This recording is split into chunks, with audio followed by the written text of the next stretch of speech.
and we are very much thankful to our respected CMO sir and other seniors for providing us an opportunity to improve our soft skills by learning something new. Now I would like to request the teammates of our Zone 5 to please briefly introduce about themselves. Sir, I'm Akash. I'm currently posted at Noida Control Room as a team leader. So myself, Pawan Pratap. I am currently working at Ghaziabad Control Room as a shift engineer. So myself, Vikram Singh, AGM, currently working in Noida Control Room as a maintenance in-charge mechanical. Sir, my name is Rahul Kapoor. I am posted at Noida Control Room electrical in-charge. Sir, I am Kapil Goyal and I am looking after shift operations in Noida Control Room. Good afternoon, New York. Myself Ashish Kumar Garg, posted in Noida Control Room as an instrumentation maintenance engineer. So, good afternoon all of you. Welcome to fifth edition of our understanding of books and improving our soft skill. Whomsoever is not there here also, they will be provided access to the YouTube channel which we have created now. Only channel. YouTube channel for understanding the previous 4 books which we have been presented and their understanding on that. So this till now whatever books we have tried to understand were more of a management books and goal was more of a operation book. This book Ultra Learning is a entirely different book which you while reading you must have understand that this is not to do with any management. This is for self-development. This is for self-learning, how quickly and how best we can learn from the given point of time and given the paucity of time everybody is feeling. So, all the best to the team and we hope that once we finish this presentation, we will get some insight how to improve our learning skills. So basically this is this book is for how to improve our learning skills. So over to the captain and let him steer the ship wherever he wants to take us. Thank you. तो सबसे पहले before proceeding एक video देख लेते हैं, short video about the author. बहुत ही interesting बात हुआ ये कि एक लड़का था जिसका नाम है स्कॉट यंग। उसने MIT के 4 साल के कंप्यूटर साइंस के सिलेबस को 1 साल में कंप्लीट कर दिया। बहुत से लोगों को लगा कि यार वाह ये तो बहुत ही इंटेलिजेंट है। बाद में पता चला कि ये सारी चीज़ें उसने फ्री YouTube वीडियोस और MIT फ्री कोर्सवेयर की जो वेबसाइट है उसमें वीडियोस देख के कंप्लीट किया था। इसके बाद तो उसकी और तारीफ हुई, लेकिन बाद में लोगों को यह भी पता चला कि उसने 30 दिन के अंदर एक बेसिक पेंटिंग से एक प्रोफेशनल लेवल पेंटिंग बनाना सीख लिया है और साथ में उसने एक बिल्कुल नई लैंग्वेज सीख ली थी जो कि थी स्पेनिश। इसके बाद तो लोग उसके पीछे पड़ गए कि भाई ये बताओ कि आप सीखते कैसे हो। उसने ब्लॉग लिखना स्टार्ट किया और फाइनली एक बुक लिखी जिसका नाम है अल्ट्रा लर्निंग, जिसमें उसने तो जैसा कि हमने इस वीडियो में देखा, ये ऑथर जो है स्कॉटिश है, ये कैनेडियन राइटर है और इन्होंने ग्रेजुएशन करी है कोलंबिया यूनिवर्सिटी वैंकूवर से। But after completing the graduation उनको रियलाइज हुआ कि ये उनका लाइफ का गोल नहीं है, this is not his passion. तो वहाँ से उनकी अल्ट्रा लर्निंग की शुरुआत हुई। तो आफ्टर दैट उन्होंने क्या कहते हैं ब्लॉगिंग लिखना शुरू करा वहाँ से, और उन्होंने सोचा कि नहीं कुछ एक्स्ट्राऑर्डिनरी लाइफ में करना है। तो और इन्होंने जो इस बुक में लिखा है इसमें इनके लिए इनके बारे में यूनिक ये है कि जो भी इन्होंने लिखा है ये उन्होंने सब कुछ अपने ऊपर पहले इम्प्लीमेंट किया है, उसके बाद उन्होंने ये लिखा है। और ये जो बुक है उनकी अल्ट्रा लर्निंग, ये बेस्ट सेलिंग बुक है वॉल स्ट्रीट जर्नल की। और इसमें जो टेक्निक्स और जो फिलॉसफी बताई गई है अल्ट्रा लर्निंग में, एक ब्रिलियंट तरीके से उन्होंने पूरी फिलॉसफी और मेथोडोलॉजी बताई है बुक में, और उसको फॉलो करके उन्होंने लाइफ में काफ़ी एक्स्ट्राऑर्डिनरी चीज़ें अचीव करी हैं। जैसे कि 4 साल का कोर्स MIT का कंप्यूटर साइंस का उन्होंने 1 ईयर में कंप्लीट किया और multiple foreign languages like 4 to 5 language उन्होंने सीखी है इन स्पैन ऑफ 1 ईयर ओनली। तो ये चीज़ें तो जैसा कि हमने अभी तक 4 प्रेजेंटेशंस देख ली हैं। Start with the atomic habit, जिसमें author James Clear habit formation और हैबिट की बात करते हैं। उसके बाद good to great and CEO factory and the goal की गोल कैसे अचीव करना है। बट ये सब चीज़ हम लाइफ में तभी अचीव कर सकते हैं जब हम कुछ लर्न करें। बिना लर्निंग के कुछ भी पॉसिबल नहीं है। तो here comes the importance of ultra learning. Ultra learning means intense learning, deep learning, learning how to learn. तो आज आज मैं और मेरी टीम आपके लिए लेकर आए हैं अल्ट्रा लर्निंग, और एक छोटा सा वीडियो देख लेते हैं ultra learning. My dear friends, have you ever wondered if doing extraordinary things is only for the extraordinary or super talented? Can you get an Ivy League education without stepping foot on an Ivy League campus? Can you learn German in just 3 months? What if you're not as super intelligent as Einstein? Is there a way to do things fast? Let me tell you, there is. This process is known as ultra learning. Ultra learning is a strategy that allows you to master hard skills quickly and efficiently. It's about being smart with your time and resources. Imagine having the knowledge and skills of an Ivy League graduate without the hefty tuition fees and competitive admissions. Here's the secret. Ultra learning is intense and self-directed. It's about diving deep into a subject and immersing yourself in it completely. Think of it as a personalized curriculum, tailored to your pace and interests. For example, if you want to learn German in 3 months, you'd focus on immersion. Watching German films, reading German books and speaking with native speakers every day. You don't need to be... तो जैसा कि हम सबने इस video में देखा, ultra learning के बारे में बताया गया। तो क्या कभी किसी ने सोचा है कि कोई एक एवरेज और एक नॉर्मल पर्सन भी कोई एक्स्ट्राऑर्डिनरी चीजें कर सकता है, या फिर ये केवल एक्स्ट्राऑर्डिनरी और बॉर्न टैलेंटेड लोगों के लिए है, जस्ट लाइक आइंस्टाइन? तो इस बुक को पढ़ के हम लोगों को ये फील हुआ कि हाँ, सच में ये पॉसिबल है। A normal and average person can also achieve anything in the life by doing ultra learning philosophy, हम मेथोडोलॉजी को फॉलो करके एक्स्ट्राऑर्डिनरी अचीव कर सकते हैं हम लाइफ में। और हम जैसे मतलब गोल हमारा चाहे कुछ भी हो, जैसे कोई कॉम्प्लिकेटेड मैजिशियन बनना चाहता है, एक मैजिशियन एक आर्टिस्ट बनना चाहता है, तो एनीथिंग कैन बी पॉसिबल। इसके लिए कोई बॉर्न टैलेंटेड होने की जरूरत नहीं है, बस कुछ फोकस करें, कुछ टेक्निक्स हैं, एक रोड मैप बना करके उसको टेक्निक्स को हमें फोकस करना है, ड्रिल डाउन करना है, वो सब फॉलो करना है, हम लाइफ में कुछ भी अचीव कर सकते हैं। वो आगे मेरे टीममेट्स एक्सप्लेन करेंगे डिटेल में। बाकी जो एक ऑथर है जेम्स क्लियर एटॉमिक हैबिट के, उन्होंने इस बुक के बारे में लिखा है कि ये बुक आपकी लाइफ चेंज कर देगी, और read this book, it will change your life and it will outsmart the competition and accelerate your career. और उन्होंने ये बोला फॉरवर्ड करके कि अगर ये बुक मुझे पहले मिल गई होती, it could have save my lot of time. So without wasting the time, I would request my other teammate to please come and carry on the beautiful journey of this ultra. So, मैं वही बोल रहा हूँ कि ये जो अभी अपन सब इंजीनियर्स हैं, मोस्टली ये कुछ लोग हैं, तो अगर आपका पैशन है कि मुझे कल से तबला बजाना है, सीखना है, आप सीख सकते हैं। ये सब लोग जो बता रहे हैं ना, मान लो कि लैंग्वेज सीखना है, कोई संस्कृत सीखनी है, हिंदी सीखनी है, इंग्लिश सीखनी है, जर्मन, फ्रेंच, कुछ भी सीखना है, कैसे जल्दी और ये सीख सकते हो। जो बोले कि जैसे आप इंजीनियर हो लेकिन डॉक्टर की जानकारी जानना चाहते हो, आपका पैशन है, ये नहीं प्रोफेशन में उतर जाओ उसमें, लेकिन आपका पैसा बस सीखने के लिए। और खास करके जब एक आदमी को उम्र के पड़ाव पे चला जाता है, उसके बाद आदमी की जिंदगी बोरिंग होने लगता है, वही काम कर करके बोर होता रहता है। तो how to get time out of it and how to learn what you want to learn. जैसे मुझे अभी कभी कभी लगता है कि मुझे अभी हारमोनियम बजाना सीखना चाहिए, तो मैं काफ़ी दिन से सोच रहा हूँ सीखने के लिए, लेकिन ये बुक पढ़ने में मुझे लगा मैं सीख सकता हूँ। तो from next year I am going to start playing harmonium for all of you. तो मैं सीखना चाहता हूँ, क्योंकि मैं गाने का पैशन है लेकिन बजाना नहीं आता मुझे, तो चलो सीख लेते हैं उसको। तो I think it's a beautiful book, मतलब एकदम लीक से हट के बुक है और बहुत इंटरेस्टिंग लगी थी, इसलिए मैंने रिकमेंड किया था कि ये पढ़ा जाए। थोड़ा सा ये है, ये अभी कितना इंटरेस्टिंग ये लोग बना के बताएंगे उस पर बहुत कुछ डिपेंड करता है। सर इसको पढ़ के भी लगता है कि एक बार और पढ़नी चाहिए, एक बार और पढ़नी चाहिए, मतलब बहुत कुछ लिखा है। कोई भी बुक को 2-3 बार पढ़ने के बाद ही समझ में आती है, पहली बार में तो मतलब it's like you are going through. Second book, third book जब पढ़ोगे तब डीप मीनिंग्स जो होते हैं ना आने लगते हैं उसके। चलो कौन बताएगा? गुड इवनिंग सर, एक्चुअली अभी जो सर ने बताया, सर ने ब्रीफ प्रेफेस दी थी कि हम किसके बारे में पढ़ने जा रहे हैं।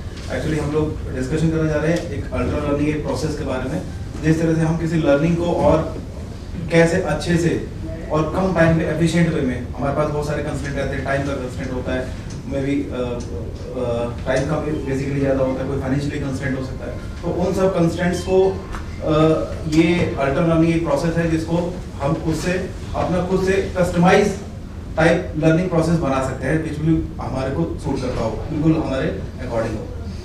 तो इसी में जैसे हमारे ये ऑथर हैं MIT education without going to MIT, जो ऑथर है उनका एक उनके वो भी he is also ultra learner.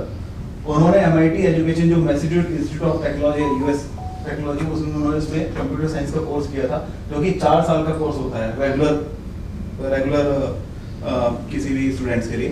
But as time constraint and उनके पास में कुछ अपने फाइनेंशियल प्रॉब्लम थी, बट ही डिसाइडेड उन्होंने अपना एक गोल रखा कि मुझे ये कोर्स करना है। He once decided his goal, then उन्होंने 4 साल का कोर्स 1 साल में किया। कुछ जो मटेरियल जो क्लासेस में पढ़ाया जाता था उन्होंने स्टडी किया कि क्या वहाँ पर होता है, उसी को फॉलो करते हुए उन्होंने ऑनलाइन रिट्रीव किया, उसको टाइम दिया प्रॉपरली, और करने के बाद में फाइनली उन्होंने ये 4 साल का कोर्स 1 साल में किया। बट ये 4 साल का कोर्स 1 साल में करने से पहले उनके पास में कुछ एक्सपीरियंस थे पहले जो उन्होंने सीखे थे कुछ और अल्टरनेटिव से। वो उसके जो चैलेंजेस हैं मैं आगे बताता हूँ। Language fluency in 3 month. Actually जो ऑथर है मिस्टर स्कॉट एच, वो बेनी लुइस एक पर्सन थे। He was a person who was fluent in 4 language से ज़्यादा फ्लुएंट थे। तो उनसे इनका इंटरेक्शन हुआ स्कॉट यंग का। उन्होंने उनके जो इस तरह से लैंग्वेज में सीखने के इतनी लैंग्वेज में प्रोफेशनल थे वो, उसके बारे में उन्होंने पूछा कि how can he be so professional in this language. तो उनसे बात करने में पता लगा कि हर 3 महीने में उन्होंने ये लैंग्वेज सीखी हैं। 3 दिन एक लैंग्वेज सीखने के लिए 3 महीने का टाइम लिया था। तो ये प्रोसेस उन्होंने पूछा कि हाउ इट इज पॉसिबल, 3 महीने में कैसे सीखा जा सकता है। तो उन्होंने कुछ बताया अपने बारे में, मिस्टर बेनी लुइस ने। उन्होंने बताया कि वो डायरेक्टली कभी भी कोई भी लैंग्वेज अगर सीखनी है तो उसको डायरेक्ट इन्वॉल्व होने के लिए उन्हीं लोगों से इंटरेक्ट करते थे जो वो लैंग्वेज बोलते थे। मतलब अगर उन्हें फ्रेंच सीखनी है तो ही गो टू फ्रांस, तो वहाँ के जो लोकल लैंग्वेज है फ्रांस में ही, फ्रेंच में ही उन्होंने बात किया। मतलब पूरा 3 महीने तक रेगुलर, और वो भी बेझिझक हो करके। आई मीन जैसे हम लोग कभी कोशिश कर रहे हैं कहीं किसी और लैंग्वेज बोलने के लिए तो भी हम थोड़ा सा करेंगे कि हमें लैंग्वेज नहीं आ रही, बट उन्होंने इसने बोल्डनेसली उन्होंने उस चीज को बोला और अपनी गलतियों से सीखा। इसके अलावा और भी उन्होंने कुछ प्रैक्टिस लगाई, जैसे किसी भी लैंग्वेज सीखने के लिए वोकैबुलरी की बहुत जरूरत होती है। वोकैबुलरी हमारी स्ट्रॉन्ग में पता होना चाहिए उसके वर्ड्स का क्या मतलब होता है। तो उनको सीखने के लिए उन्होंने अलग अलग टैक्टिक्स अपनाई, खुद से इंप्लीमेंट करके उन्होंने न्यूमेरिक्स, विजुअल न्यूमेरिक्स के थ्रू वोकैबुलरी सीखी उसको। तो 3 महीने में, और दूसरा 3 महीने में डायरेक्ट इंप्लीमेंटेशन, मतलब डायरेक्ट लगातार बात करके किसी से, इसको we call it as a directness. Direct we go to just do the work and learn from the जो आउटकम मिलता है उसे करने से, उससे हम सीखे। तो Benny Lewis one of them जिसने डायरेक्ट सीखा। One of the approach was this is the direct approach. Second, एक और पर्सन से मिले थे जिन्होंने जो पार्टी, एक गेम होता है जो पार्टी में जो थे एक रॉगर क्रेग एक पर्सन थे, उनसे मुलाकात हुई इनकी स्कॉट की। तो रॉगर क्रेग वाज जो पार्टी गेम है उसमें he was the 5 time winner. जो पार्टी में बताया था क्या होता है। जो पार्टी बेसिकली अमेरिकन टीवी में चलने वाला गेम है जिसमें कि कुछ उनसे रैंडमली क्वेश्चंस किए जाते हैं, but it is not so simple. जैसे कि क्वेश्चंस दिए जाते हैं, वहां पर रिवर्स भी होता है, कुछ क्लूज दिए जाते हैं। क्लूज के बेसिस पे उसको आइडेंटिफाई करना पड़ता है लोगों को कि वो किस चीज के बारे में बात कर रहे हैं। इस तरह से कुछ होते हैं, और ये कोई रिनाउंड पर्सन नहीं होते। बहुत छोटी छोटी चीजों के बारे में क्वेश्चन पूछे जा सकते हैं जो कि हम लोग बड़ी मुश्किल से हमें कहीं से बारे में पता लगता है। बहुत माइन्यूट चीजों के बारे में पूछ सकते हैं। थोड़ा ये टफ गेम होता है, बट ये रॉबर्ट क्रेग ने ये बचपन, he was a computer science engineer, लेकिन उसको इसमें जाने का बचपन से एक पैशन, जाने का एक ड्रीम था इसमें जाने का। Once he decided he will go to the Jeopardy dinner, उसने अपना एक गोल सेट किया जोपार्टी जाने का। But at the same time उसके पास में नॉलेज तो नहीं थी। He was not prepared for that so much, इतना नॉलेज का एक पूरा जो होना चाहिए था उसके पास में नहीं था। तो ही फ्रेम हिज रूट, उसने अपना उसको इस गोल को अचीव करने के लिए एक रास्ता बनाया। उसने डिसाइड किया फर्स्ट ही नीड सम नॉलेज, उसको नॉलेज लेना है, सब चीजों के बारे में पढ़ना है, उसको नॉलेज, इतनी वास्ट नॉलेज को अपने अंदर रखना भी है सो दैट कि उस टाइम पे उसको रिकॉल हो सके सब चीजों को। एंड देन उसको किस तरह से उसमें क्वेश्चन उसके रीड करके उसके पैटर्न क्या होता है, आगे का कोई पैटर्न उसको समझ में आए। तो ऑल दिस ही फाउंड कि उसने करने के बाद में अपनी एक स्ट्रेटेजी बनाई। और नॉलेज के लिए उन्होंने कंप्यूटर्स के कुछ सॉफ्टवेयर्स होते हैं, software we call it as a, जैसे इसको space repetition software. Space repetition software एक ऐसा सॉफ्टवेयर होता है कि जो हमें हमारी नॉलेज को रिमाइंड कराता है कि हमें कितनी बार उसको दोबारा से पढ़ना है, कितने टाइम पीरियड में पढ़ना है, जिससे कि वो हमारी मेमोरी में फिट हो जाए। बिकॉज इतना डेटा, लार्ज डेटाबेस अपने दिमाग में रखने के लिए इट इज़ नॉट पॉसिबल कि हम रोज रोज पढ़ें, क्योंकि बार बार पढ़ने पर भी ऐसा होता है, कभी कंफ्यूजन होता है, वो चीज़ें जो है इतना रिपीटिशन ना हो कि वो दिमाग से सारी चीज़ें निकल जाएं, और इतना कम भी ना हो कि वो दिमाग में रहे ना। तो स्पेस रिपीटिशन सॉफ्टवेयर था जो उन्होंने इम्प्लीमेंट किया अपने इस गोल को अचीव करने के लिए, इसका यूज़ किया, और जिसके करने के बाद में जो है उन्होंने अपने जो नॉलेज था, नॉलेज को अपने अंदर एक्यूमुलेट किया। और दिस वन ऑफ दी इनका एक स्ट्रेटेजी था। सेकंड, इन्होंने फिर ये जो पुराने जेओपार्डी जो जितने भी इवेंट्स हुए थे उन सब पे उन सबको लेकर के उसमें क्या पैटर्न फॉलो हो रहा है, उस पैटर्न फॉलो के करने के हिसाब से और अपना नॉलेज जो उन्होंने गेन किया था उस नॉलेज को उसके अलाइन किया कि इसमें जो क्वेश्चंस पूछे जा रहे हैं वहाँ पर, और मेरे पास में जो नॉलेज है वो उसके कितना एट पार चल रहा है कि नहीं चल रहा है, या कितना शॉर्ट फॉल हो रहा है। जस्ट लाइक कि उन्होंने अपने आप को ही फीडबैक दिया, इस चीज़ में अपने फीडबैक यूज़ किया अपने आप पे, और अपने नॉलेज को भी उन्होंने इस तरह से स्टैक्ड रखा।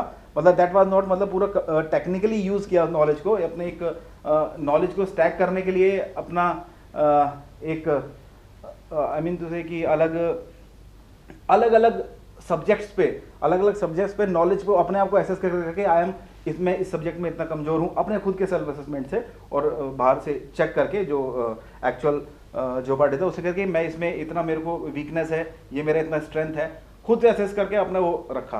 देन करते करते जहाँ उनका वीकनेस था उसी एरिया पे इम्प्रोवाइज करते हुए चले गए।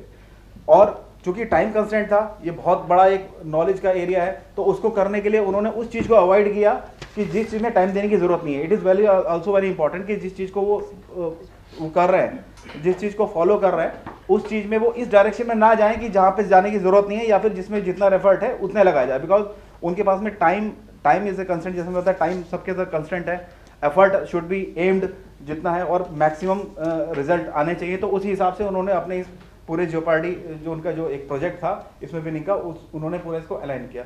और ये करने के बाद में उन्होंने जब फर्स्ट टाइम जेओपार्डी में पार्टिसिपेट किया तो वो regular continuous 5 time winner prove हुए इसमें।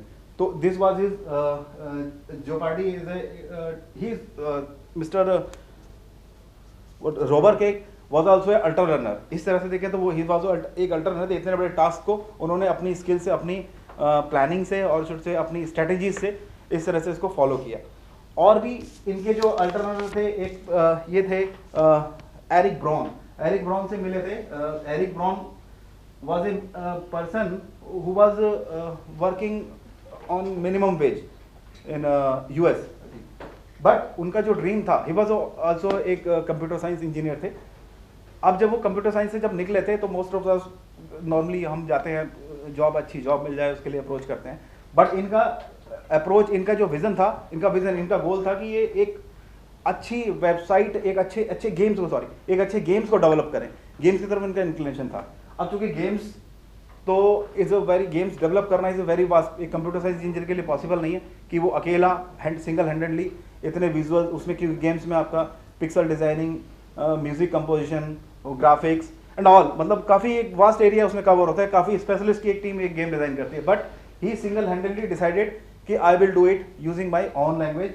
तो इन्होंने जस्ट उसको अपने आप को फोकस किया। इन्होंने अपना वीक पॉइंट देखा, मेरा व्हाट इन सारे गेम्स को डिज़ाइन करने के लिए क्या क्या ज़रूरत पड़ती है, ही स्टडीड इट, और उसमें देखा कि उसमें सबसे वीक कौन सा है। तो वीक उनको जो था, वीक सेक्शन उनको लगता था अपना पिक्सल डिज़ाइनिंग का। तो वो उन्होंने पिक्सल डिज़ाइनिंग को ही पहले टारगेट किया, टाइम सबसे ज़्यादा उसमें दिया, और उसके बाद में अपने आप फीडबैक, जो एक गेम होता है, गेम डेवलप कर, ही was not a game developer नहीं था, बट उनका इंटरेस्ट था उसको लेकर। लेकिन अपने जो वो गेम डिज़ाइन करते थे उसको खुद से सेल्फ फीडबैक से अपने आप से खुद से पूछ करके, क्या मैं सही कर रहा हूँ, do I accept it as on international level, और अपने आप से ही जो उनको रिवर्ट मिलते थे उस चीज़ को इम्प्रूव करते करते उन्होंने ऐसा गेम डिज़ाइन किया कि वो स्ट्रीव वैल्यू के नाम से, और वो इतना अच्छा इंटरनेशनल मार्केट में उसकी कॉपीज डिस्ट्रीब्यूट हुई, इतनी ज़्यादा एक्नॉलेज की गई तो ही बिकेम मिलेनियर। तो अपने केवल सिंगल हेडेड पर्सन ने अपने इस चीज़ को अब नॉलेज के बेस पे जो है इतना अच्छा काम किया। तो ही वॉज ऑल्सो अल्टरनर, उन्होंने जो चीज़ डिसाइड किया उस चीज़ को किस तरह से अचीव करना है, अपना एक गोल डिसाइड करके उस हिसाब से काम किया। Then again I will tell you that ये स्कॉट यंग जो है, जैसे अभी सर ने बताया था कि उन्होंने खुद भी बहुत सारी चीज़ें अचीव करी थी। तो दिस इज कोर्स जो है ना, वन ऑफ 4 साल में 4 साल का कोर्स 1 साल में किया, ये उनकी एक अचीवमेंट थी। इन सब लोगों से इंस्पायर होकर के, इन सब लोगों से अल्टरनर से इंस्पायर होकर के स्कॉट एचिंग ने 4 साल का कोर्स 1 साल में किया। इसके अलावा उनकी और भी ये जब करने के बाद में, लोगों से मिलने के, अल्टरनर से मिलने के बाद में उन्होंने फील किया I can do much better, मैं तो और कुछ भी अचीव कर सकता हूँ। It's a kind of mechanism जो उनको सेल्फ डेवलपमेंट करनी है। तो इसके बाद में उन्होंने अपनी जो आर्ट उनकी नॉट सो गुड, उन्होंने आर्ट जिस चीज़ से उनको उन्होंने उसका गोल रखा, और अल्टर लर्निंग के थ्रू, इस मेथड के थ्रू उन्होंने इन अ 1 month he became a good artist अपने उसमें।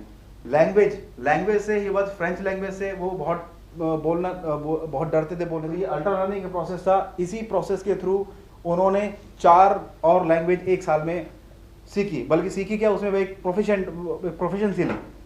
सो ये अल्टर लर्निंग प्रोसेस। और एक फर्स्ट लास्ट में एक बताता हूँ, जो सारे जो अल्टरनर्स के बारे में अभी हमने जो बात करी है, जिन्होंने अपने अलग अलग गोल्स अचीव किए हैं, इन सब के बारे में एक कॉमन चीज़ है कि इनकी डायरेक्टनेस। किसी भी काम को करने के लिए, जो भी काम हम करते हैं, जो कि हम गोल हम सोचते हैं, ही डायरेक्टली इन्वॉल्व। कोई हम नॉर्मली कोई बुक वगैरह में जाके डायरेक्ट ये काम करने से सीखते हैं, अपने फीडबैक लेने से सीखते हैं। दूसरा, इनकी जो है ये पूरा एक इसको हम कह सकते हैं कि पूरा अपने आप को अच्छे से उस चीज़ में झोंक देते हैं, जिस चीज़ को इनको करना है, कि एग्रेसिवली उसको परस्यू करते हैं, अपने टारगेट बनाते हैं, उसको टाइम देते हैं, खुद सेल्फ से फीडबैक लेते हैं।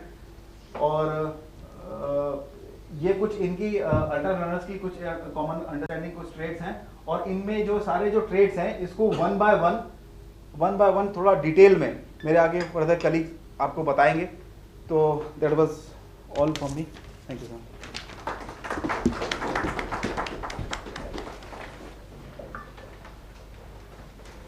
Good evening, everyone. Now we are going to learn what author is saying.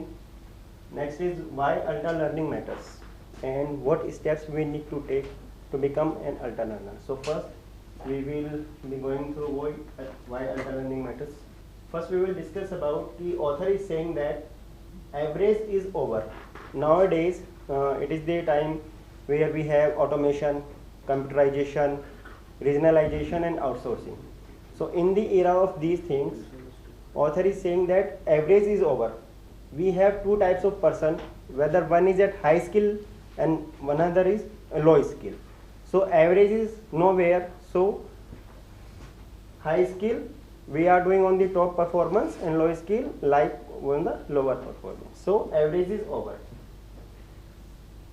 After this, author is saying that to become a high skill learner, we need some good education. Suppose we have to go some colleges. So if we are again going to some colleges, so they nowadays tuition fees are much higher. So if we have just passed any BTech, MTech whatsoever, and again we are seeing that whatever we have learned in our 4-year courses or whatever, it is not of much of use. We want to learn something else. So again we can't go to the school college again, and 4 years we will implement, and again the tuition fees we have to pay. So tuition fees is too high. So where alter learning is the best of use to us, so that we can learn by ourselves. We don't need to go to the colleges again to pay those high tuition fees. So we can learn by ourselves. Next, author is saying that now in the era of technology, we can use technology at its best. Like one can distract himself with the use of technology, or even can use of it at maximum of benefit. Nowadays you can see there are too much of online document of the best universities you can get from YouTube. So you can learn from there, as author himself learned from the YouTubes of the MIT's university. Another thing that initially there was libraries. books were in libraries. So nowadays you can also have books online. So you don't have to go paperwork too much. You can go easily whether you want to go in a just a tap of button. And last is author is saying that ultra learning is beyond business. Beyond business is that ki one is not doing ultra learning on financial because he want to be strong financially. Even if he has any childhood dream, just like as sir has mentioned that he want to learn harmonium whatsoever. So it is not like ki we want to become financially strong. It is ultra learning is for them. No, ultra learning is for everyone. If anyone is having his any dream or whatever he want to do, he is not able to do due to his day-to-day routine because he has to pass the exam and then take the degree and do the job for their living. So he is not able to do what he want to do actually from at his childhood. So ultra learning is for them also. So basically ultra learning is beyond business. So these are the 4 things why ultra learning matters. Now how we can become an ultra learner? So author has described few principles for them, for the same. So there are 9 principles which author has tell in the book. First is meta learning. Meta learning is how we can learn from our skills. And next one is focus. Whatever you want to learn, you have to be completely focused on that thing. Next is directness. Suppose you want to learn a new language. So you have to speak from the very first day from that language. You have to involve those people who speak, who is the mother language of those persons. Next is drill. Drill in the sense that you have to focus on your weaknesses. If something is very complex, you need to break them on small pieces and work one by one on each of everything. Next is retrieval. Retrieval is just like self-test. You are testing yourself for where you have reached and what you have to do next to make things better.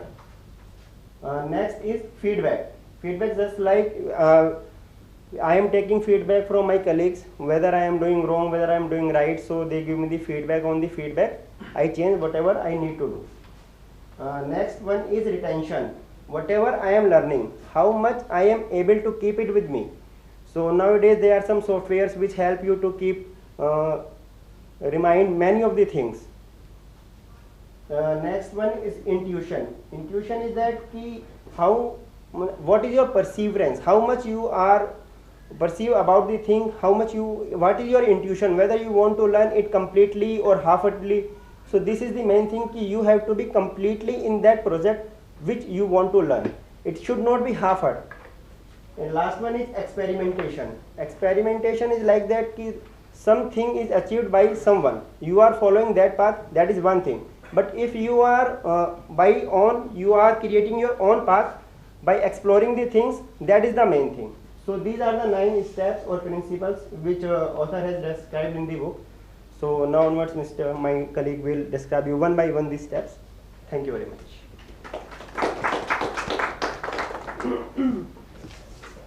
ये जो sir 9 steps है ना, ये एक individualistic approach है, मतलब हर individual के हिसाब से और एज पर द प्रोफेशन ये चेंज हो सकते हैं, ये ऑथर ने इसमें बताया आगे ना. So good afternoon everyone. Being someone who's fond of reading books and getting this opportunity to present in front of such senior colleagues, I am very grateful to everyone. So till now we have read or heard about why ultra learning is important, what the breathtaking examples have been given by our seniors. Something very unachievable has been achieved by using the processes that are mentioned in this book. Second thing that we learned is why ultra learning is important, why should we follow the process of ultra learning in our daily lives. My team has given me the responsibility to begin this journey of starting with the principles of ultra learning. So let's begin with the first principle. So meta learning. Meta is a Greek word which means about learning. So author here is trying to say that before you begin the process, you need to know how to go about it. Learning to learn. Let's understand this with a simple example.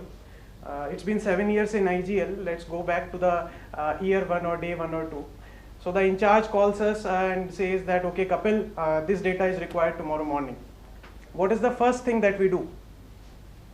In our case, we call Vikram sir. Sir, कैसे करना है? क्या काम? मतलब ये काम करना कैसे?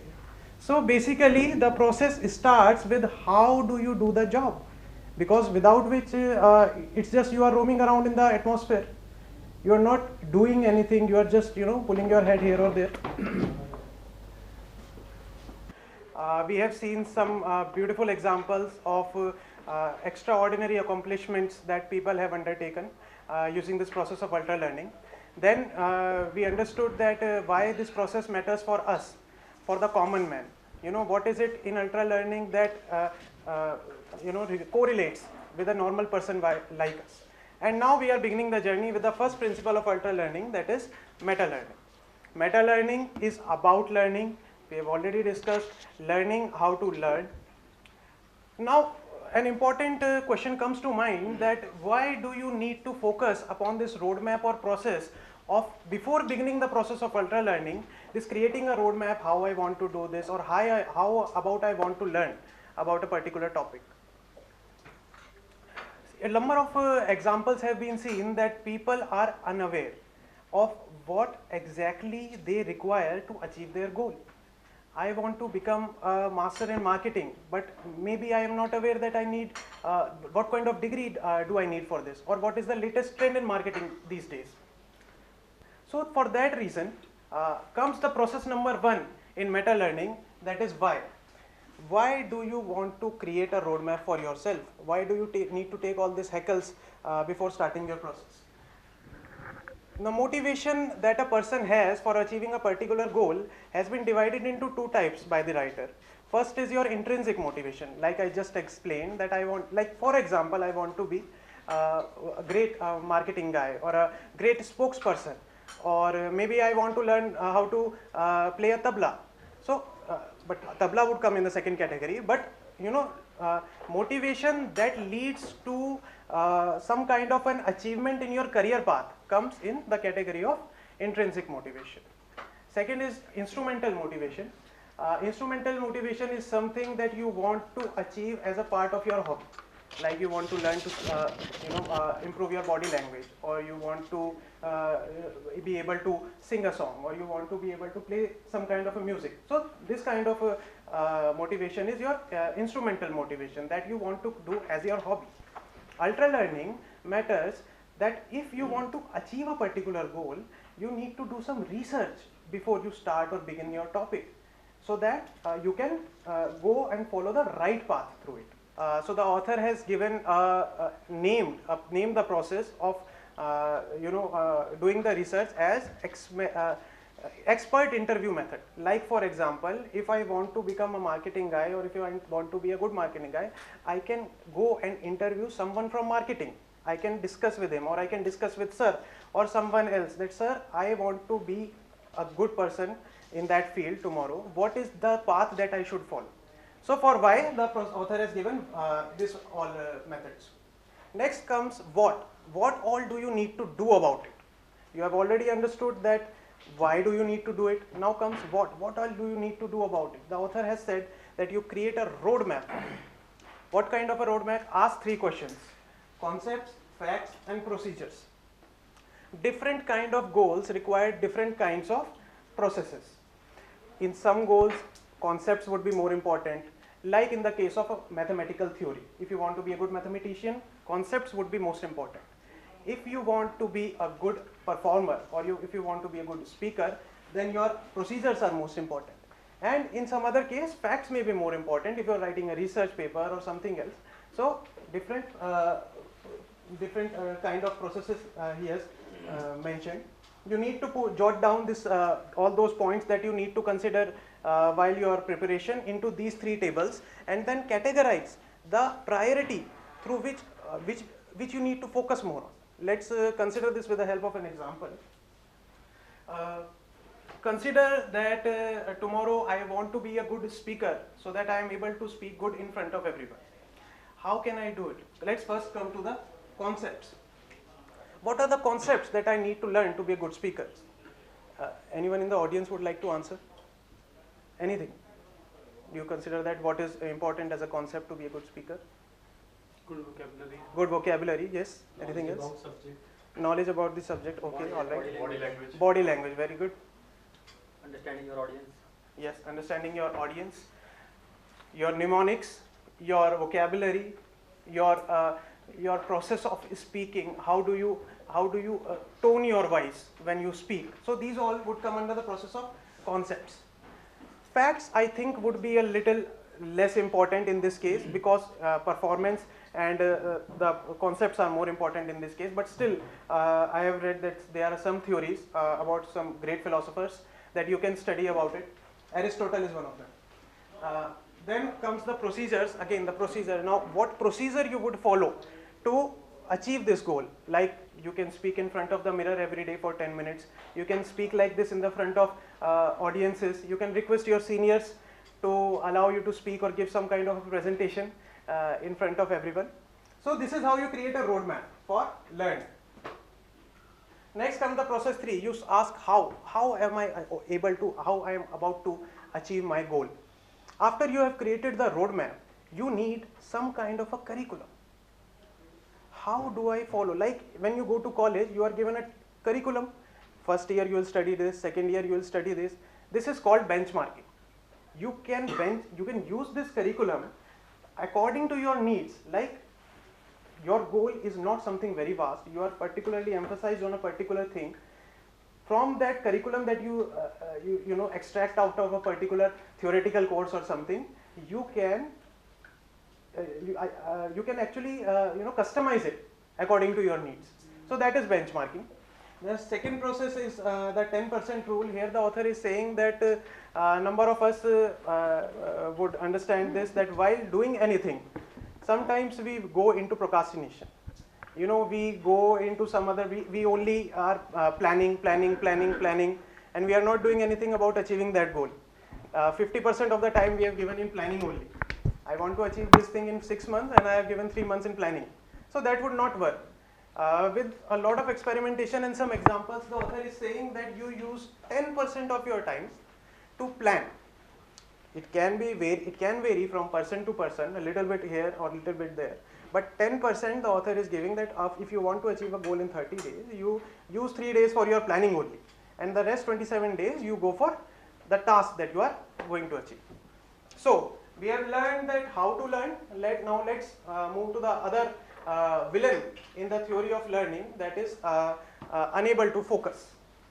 Principle 2 for the author is focus. So please put the complete slide here.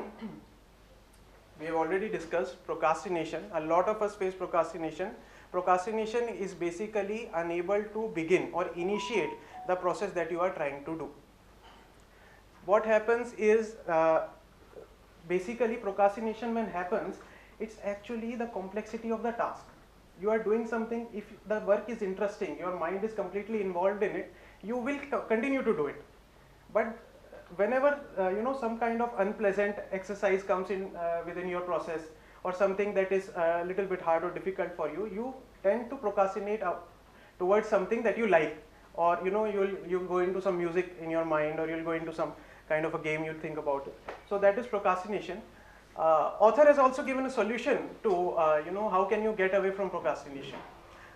He says that you need to do mind crunches. In crunches, what he is saying is that you need to internalize.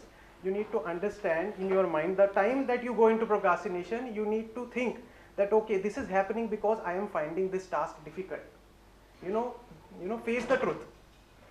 हमको ये चीज़ difficult लग रहा है, इसलिए मैं उधर tend कर रहा हूँ. जैसे ही आपके दिमाग में ये चीज़ आ गया कि मैं उधर क्यों जा रहा हूँ, you will move back into the topic और द सब्जेक्ट. आप वापस उधर आओगे. इस तरह ऑथर बोल रहे हैं कि आप प्रोक्रास्टिनेशन से डील कर सकते हैं. Second thing similar is failing to sustain the focus.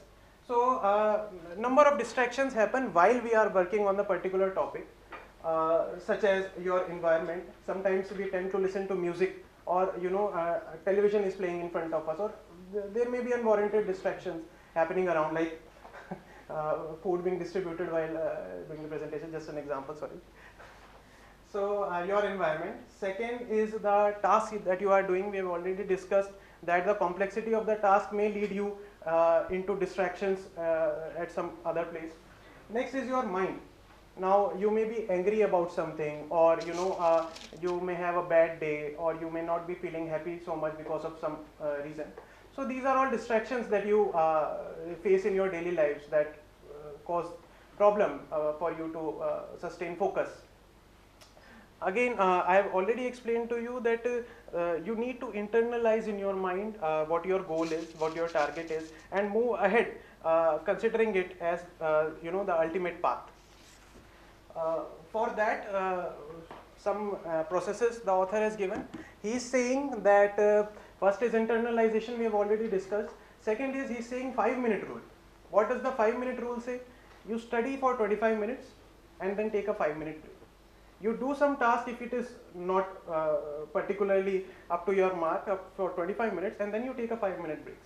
Eventually it will happen that those 25 minutes will convert into 35 minutes, and 35 to 45, 45 to 1 hour, and your focus will become to sustain.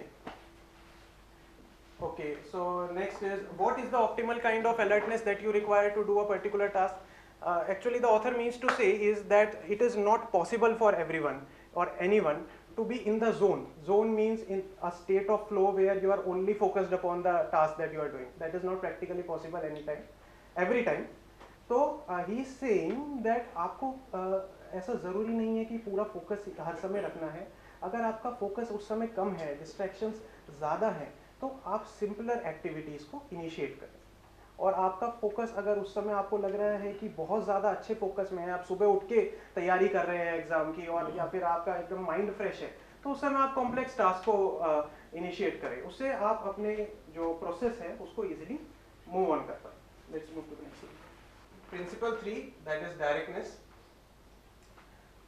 So the process of directness says that instead of completely relying upon theories or classroom courses and practical in books and other things, you should also focus upon directly being involved in the goal that you are trying to achieve. Directness, go directly into it. For example, if I want to learn a language, go sit with people who are speaking that language. If I want to learn about an automobile engine, go look at the engine. Go work with a mechanic or go work with an engineer. That will give you a lot of insights into how you can delve into the how you can achieve your goal. Please move forward. So here the author talks about transfer of knowledge.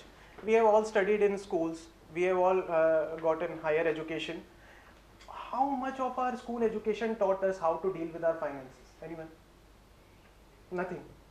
Nothing was discussed about finances during our school education. So the author here is saying that this is actually a big कहना चाहिए कि बहुत बड़ी issue है education के साथ overall the world, and believe me, he is talking about USA. So all over the world there is a problem with education system that आप education को directly transfer नहीं कर पाते हैं life के skills की requirement के हिसाब से. आपको ये problem क्यों आती है? क्योंकि आपका environment limited. आप किताब में जो पढ़ रहे हैं that is not, you are not working in the same scenario. आप उस सिनेरियो में नहीं हैं. आप मशीन के सामने ब्रेकडाउन में नहीं खड़े हैं. आप वहाँ पे किताब में ये नहीं लिखा है कि आपके लोड है स्टेशन पे और आपको 1 घंटे के अंदर मशीन को स्टार्ट करना है. सो skills, those skills come when you go onto the site and you learn. That is directness. How can you overcome the power of distraction? Again, we have discussed, we go directly into the problem and try to resolve it. Author has also given some examples or processes that you can use for the directness method. One is directly going into the process and learning about it. Second is, if you are, for example, in the MIT case, now author is not having any official education in MIT. He is learning from his home. What he did, he prepared a project for himself. Like we are getting final year projects during our college. He prepared a project for himself. He delved directly into it. He is giving the feedback that that direct going into the project helped him more than studying anything during his classroom lectures or courses. Second example he has given is immersive learning. So in immersive learning, again, we have already discussed, join communities. I want to learn a language, I may join a French community.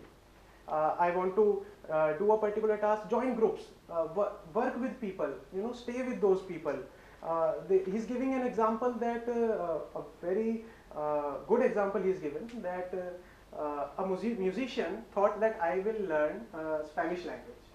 What he did is that he went to Spain, okay, not possible, but for example, what he did, he went to Spain and lived with Spanish people. He lived with Spanish people and tried to understand their language. So that is the kind of example he's trying to give. Next, the next process is flight stimulator method. Can you play the video?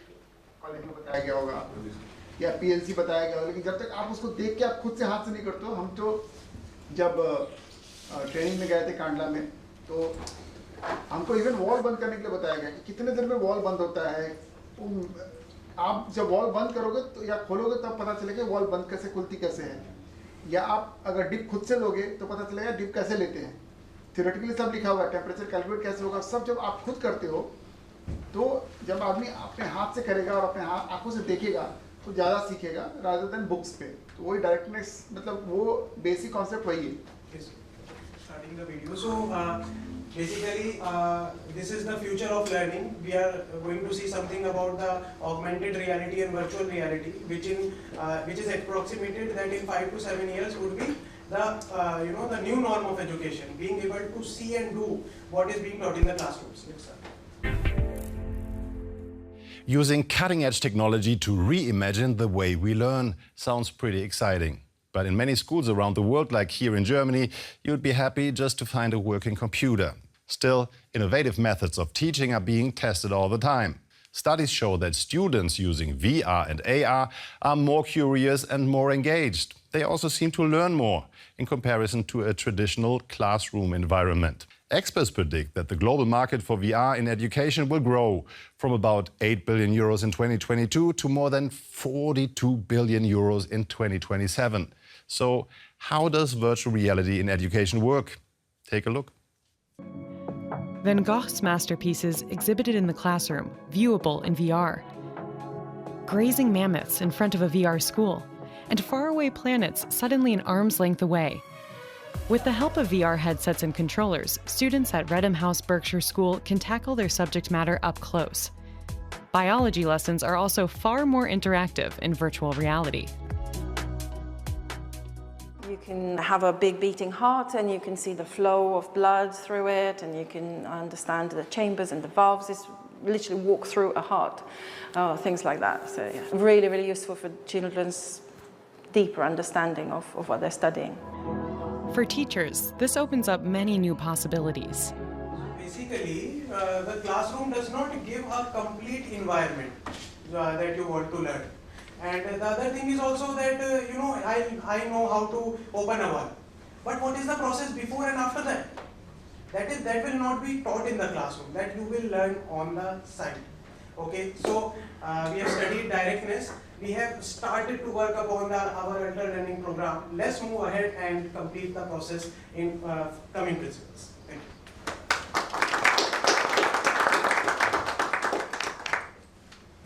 Good afternoon, everyone. My name is Akash. अभी Kapil sir ने बहुत अच्छे से बताया कि Meta learning क्या है, focus कैसे सस्टेन करना है और अपना डायरेक्टनेस कैसे इंप्लीमेंट करना है आपको जस्ट फॉर लर्निंग से। और next principle comes the drilling.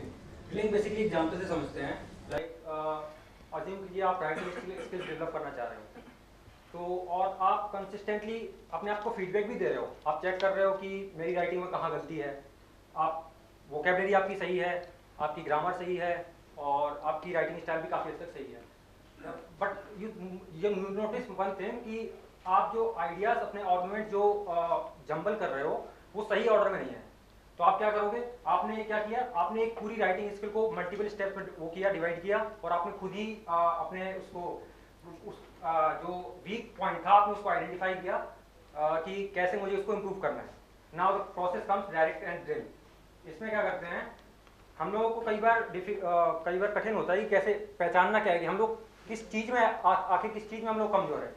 उसमें क्या होता है, आप किसी भी प्रोसेस को कर रहे हो, फॉलो कर रहे हो, तो आप डायरेक्टली उस चीज़ में इन्वॉल्व हो जाओ और फिर आप नोटिस करते हैं कि कुछ ऐसे पॉइंट्स हैं, कुछ ऐसे सब स्टेप्स हैं आपके प्रोसेस के जिसमें आप कमज़ोर हैं काफ़ी, तो उसको उसमें आप डायरेक्ट इन प्रोसेस से उसको आप आइडेंटिफाई कर सकते हो और उस पर काम कर सकते हो separately. Next process comes time slicing. इसमें क्या है कि कुछ प्रोसेसेस ऐसे होते हैं like let's take example of musician.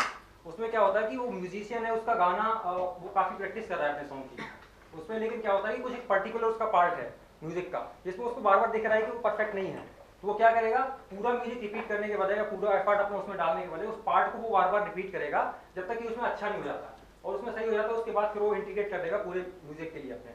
Next comes the cognitive components. कुछ सिस्टम कुछ ऐसे प्रोसेसेस होते हैं और स्किल्स होते हैं जिसमें क्या क्या होता है कि आप मतलब you can not separate individual components very easily. Sometimes like for example से you are trying to learn new language, उसमें क्या होता है कि आपको वोकैबुलरी आपकी अच्छी होनी चाहिए, आपकी प्रोनाउंसिएशन अच्छी होनी चाहिए और आपको टोन भी आनी चाहिए उसमें लैंग्वेज, आपका एंग्री टोन में कैसे बात करना है उसमें, या सॉफ्ट टोन में कैसे बात करना है, हैप्पी है तब कैसे आपको बात करना है।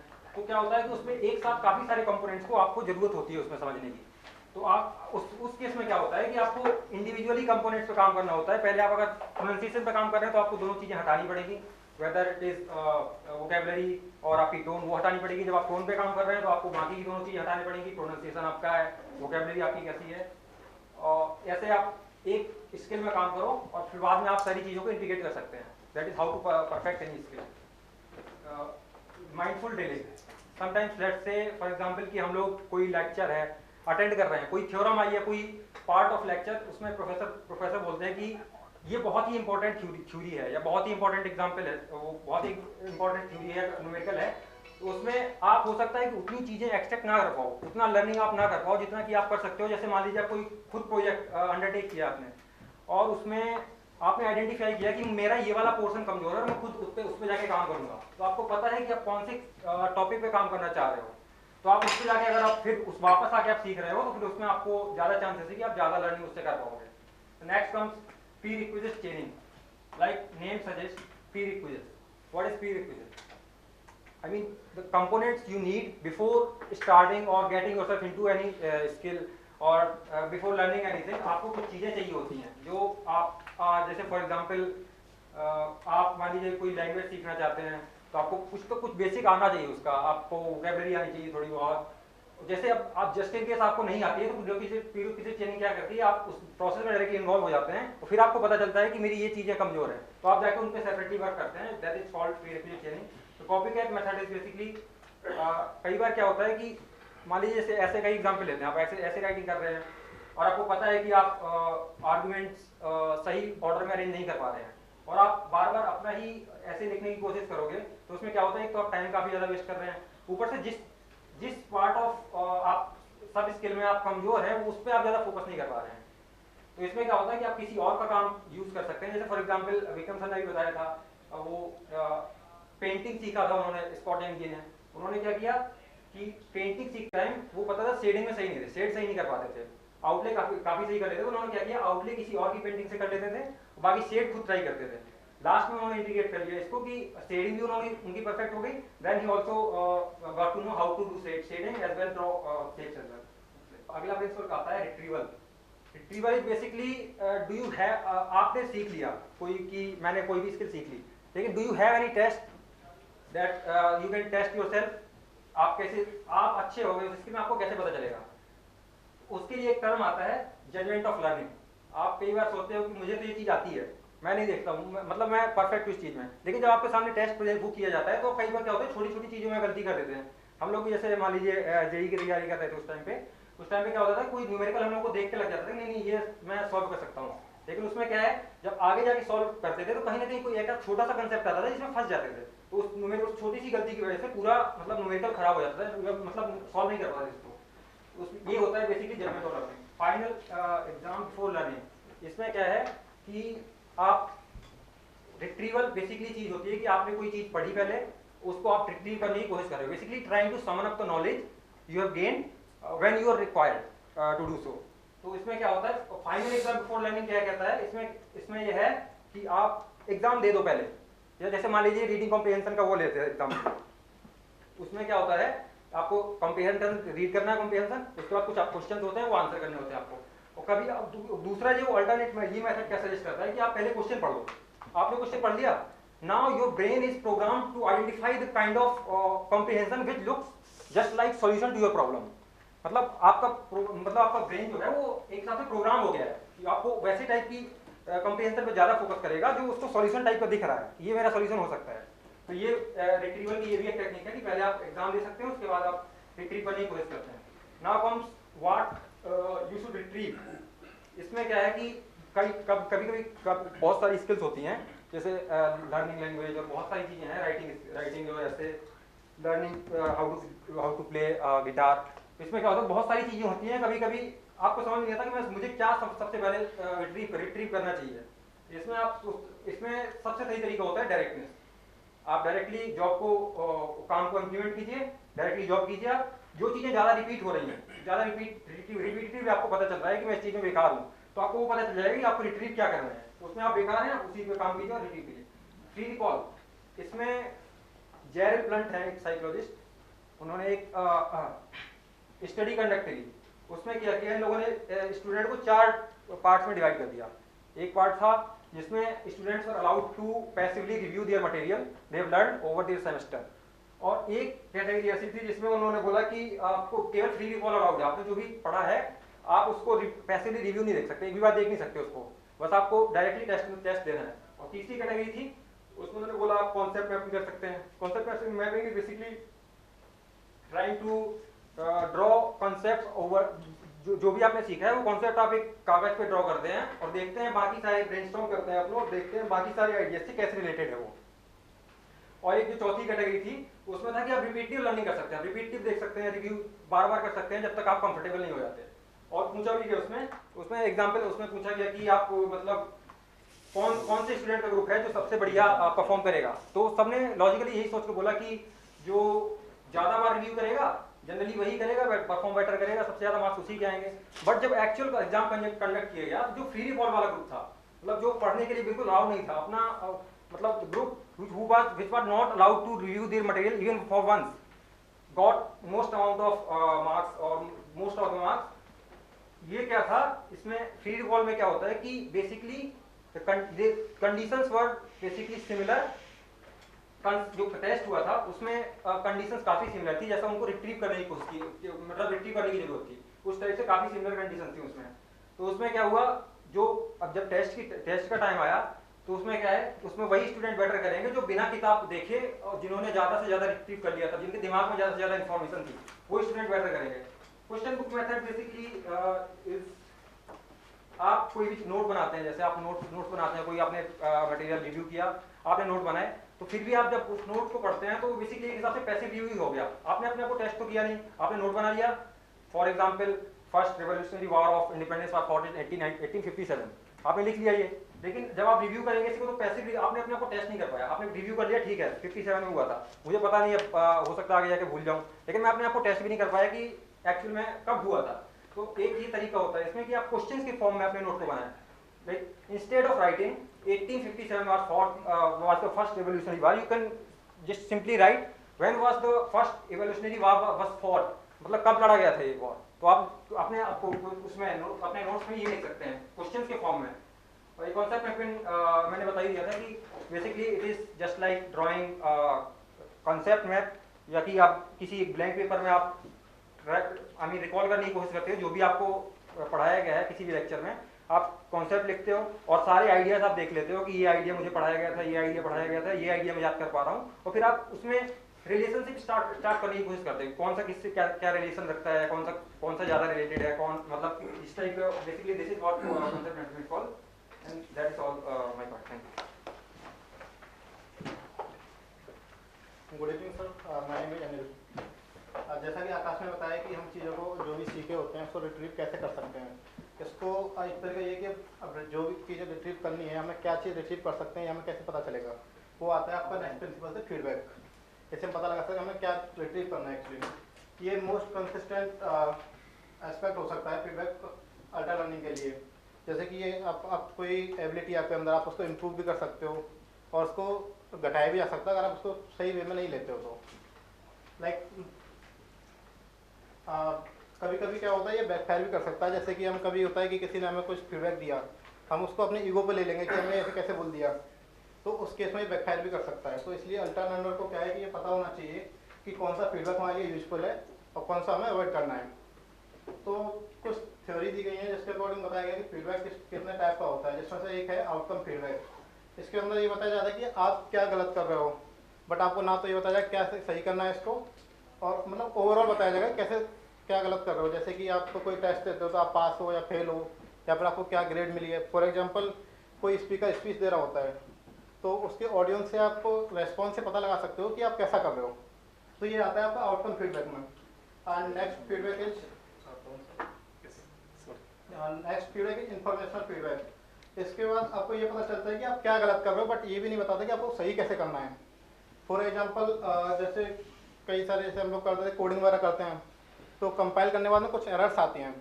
वो एरर्स आपको ये तो पता चलेगा कि आप गलत क्या कर रहे हो, बट उसको सही कैसे करना है उसमें नहीं बताया जाता है। Next type of feedback is corrective feedback. ये फीडबैक अक्सर मतलब रेयरली मिलता है वैसे तो, जैसे कुछ कोच मेंटर या फिर कोई प्रोफेसर वगैरह से मिलता है। इसमें हमें ये बताया जा सकता है कैसे सही करना है इसको। जैसे एग्जांपल अगर मैं लेता हूँ, कुछ दूसरा एग्जांपल है, बट जैसे कोई टेस्ट देते हैं मॉक टेस्ट, तो मॉक टेस्ट में हम देखते हैं कि हमारे कितने मार्क्स आए, हमको एनालिसिस सेल्फ एनालिसिस करते हैं, तो अगर आंसर की सब मैच करते हैं तो पता चलता है कि हमने ये सब गलतियाँ की थी, तो इस तरीके से हम उसको सुधार सकते हैं। तो ये इसमें करेक्टिव करने का एक तरीका हो सकता है। तो अब तो यह है कि फीडबैक कितने टाइप के होते हैं, बट हमें ये कि फीडबैक को इम्प्रूव कैसे कर सकते हैं उसके लिए ना कुछ टैक्टिक्स हैं। जैसे कि एक नॉइज कैंसिलेशन है। इसमें क्या होता है कि कौन सी यूजफुल इन्फॉर्मेशन है जो हमें अपने पास रखनी है, दूसरी कौन सी अवॉइड करनी है। तो उसके लिए जो नॉइज होती है उसको हमें अवॉइड करना होता है। जैसे कि एक आपको पता है एक साउंड्स जो है एक पर्टिकुलर फ्रिक्वेंसी रेंज के अंदर ही आती है, वैसे ही सिमिलर है इसके। Next one is hitting the difficulty sweet spot. अक्सर हम कोई भी काम शुरू करते हैं तो हमें कई सारी डिफिकल्टीज आते हैं, तो कभी कभी होता है कि हम उसको गिव अप कर देते हैं। तो उसको गिव अप ना करने की जगह प्रॉब्लम को थोड़ा सिंप्लीफाई करने के बाद हमें करना चाहिए, जिससे हम थोड़ा आसानी से कर पाएंगे। और दूसरा ये भी है कि लोअर मार्जिन से हम फेल हो जाते हैं कहीं, तो उसमें हमें अपने जो टास्क है उसको हार्ड करने की ज़रूरत होती है। नेक्स्ट वन है हाई इंटेंसिटी रैपिड फीडबैक। इसमें क्या होता है कि हमें फीडबैक लेने से थोड़ा सा डर लगता है कि फीडबैक हमें कोई कैसा देगा, तो उस केस में हमें इस सिचुएशन में डालना चाहिए कि high intensity and rapid feedback, एक के बाद एक फीडबैक दिए जा रहे हैं। समटाइम्स स्टूडेंट जो होगा उसको क्या लगेगा कि ये इतने जल्दी आ रहे हैं तो कवर अप नहीं कर पाएगा, पर समटाइम्स आफ्टर समटाइम उसको लगेगा कि थोड़ा अच्छा कर रहा होगा, उसको आदत हो जाएगी। तो इस केस में ना अग्रेसिव वे में इसको लर्न कर सकता है कोई भी चीज़ों को। तो ये है फीडबैक के बारे में। Next retention. Next principle of ultra learning is retention.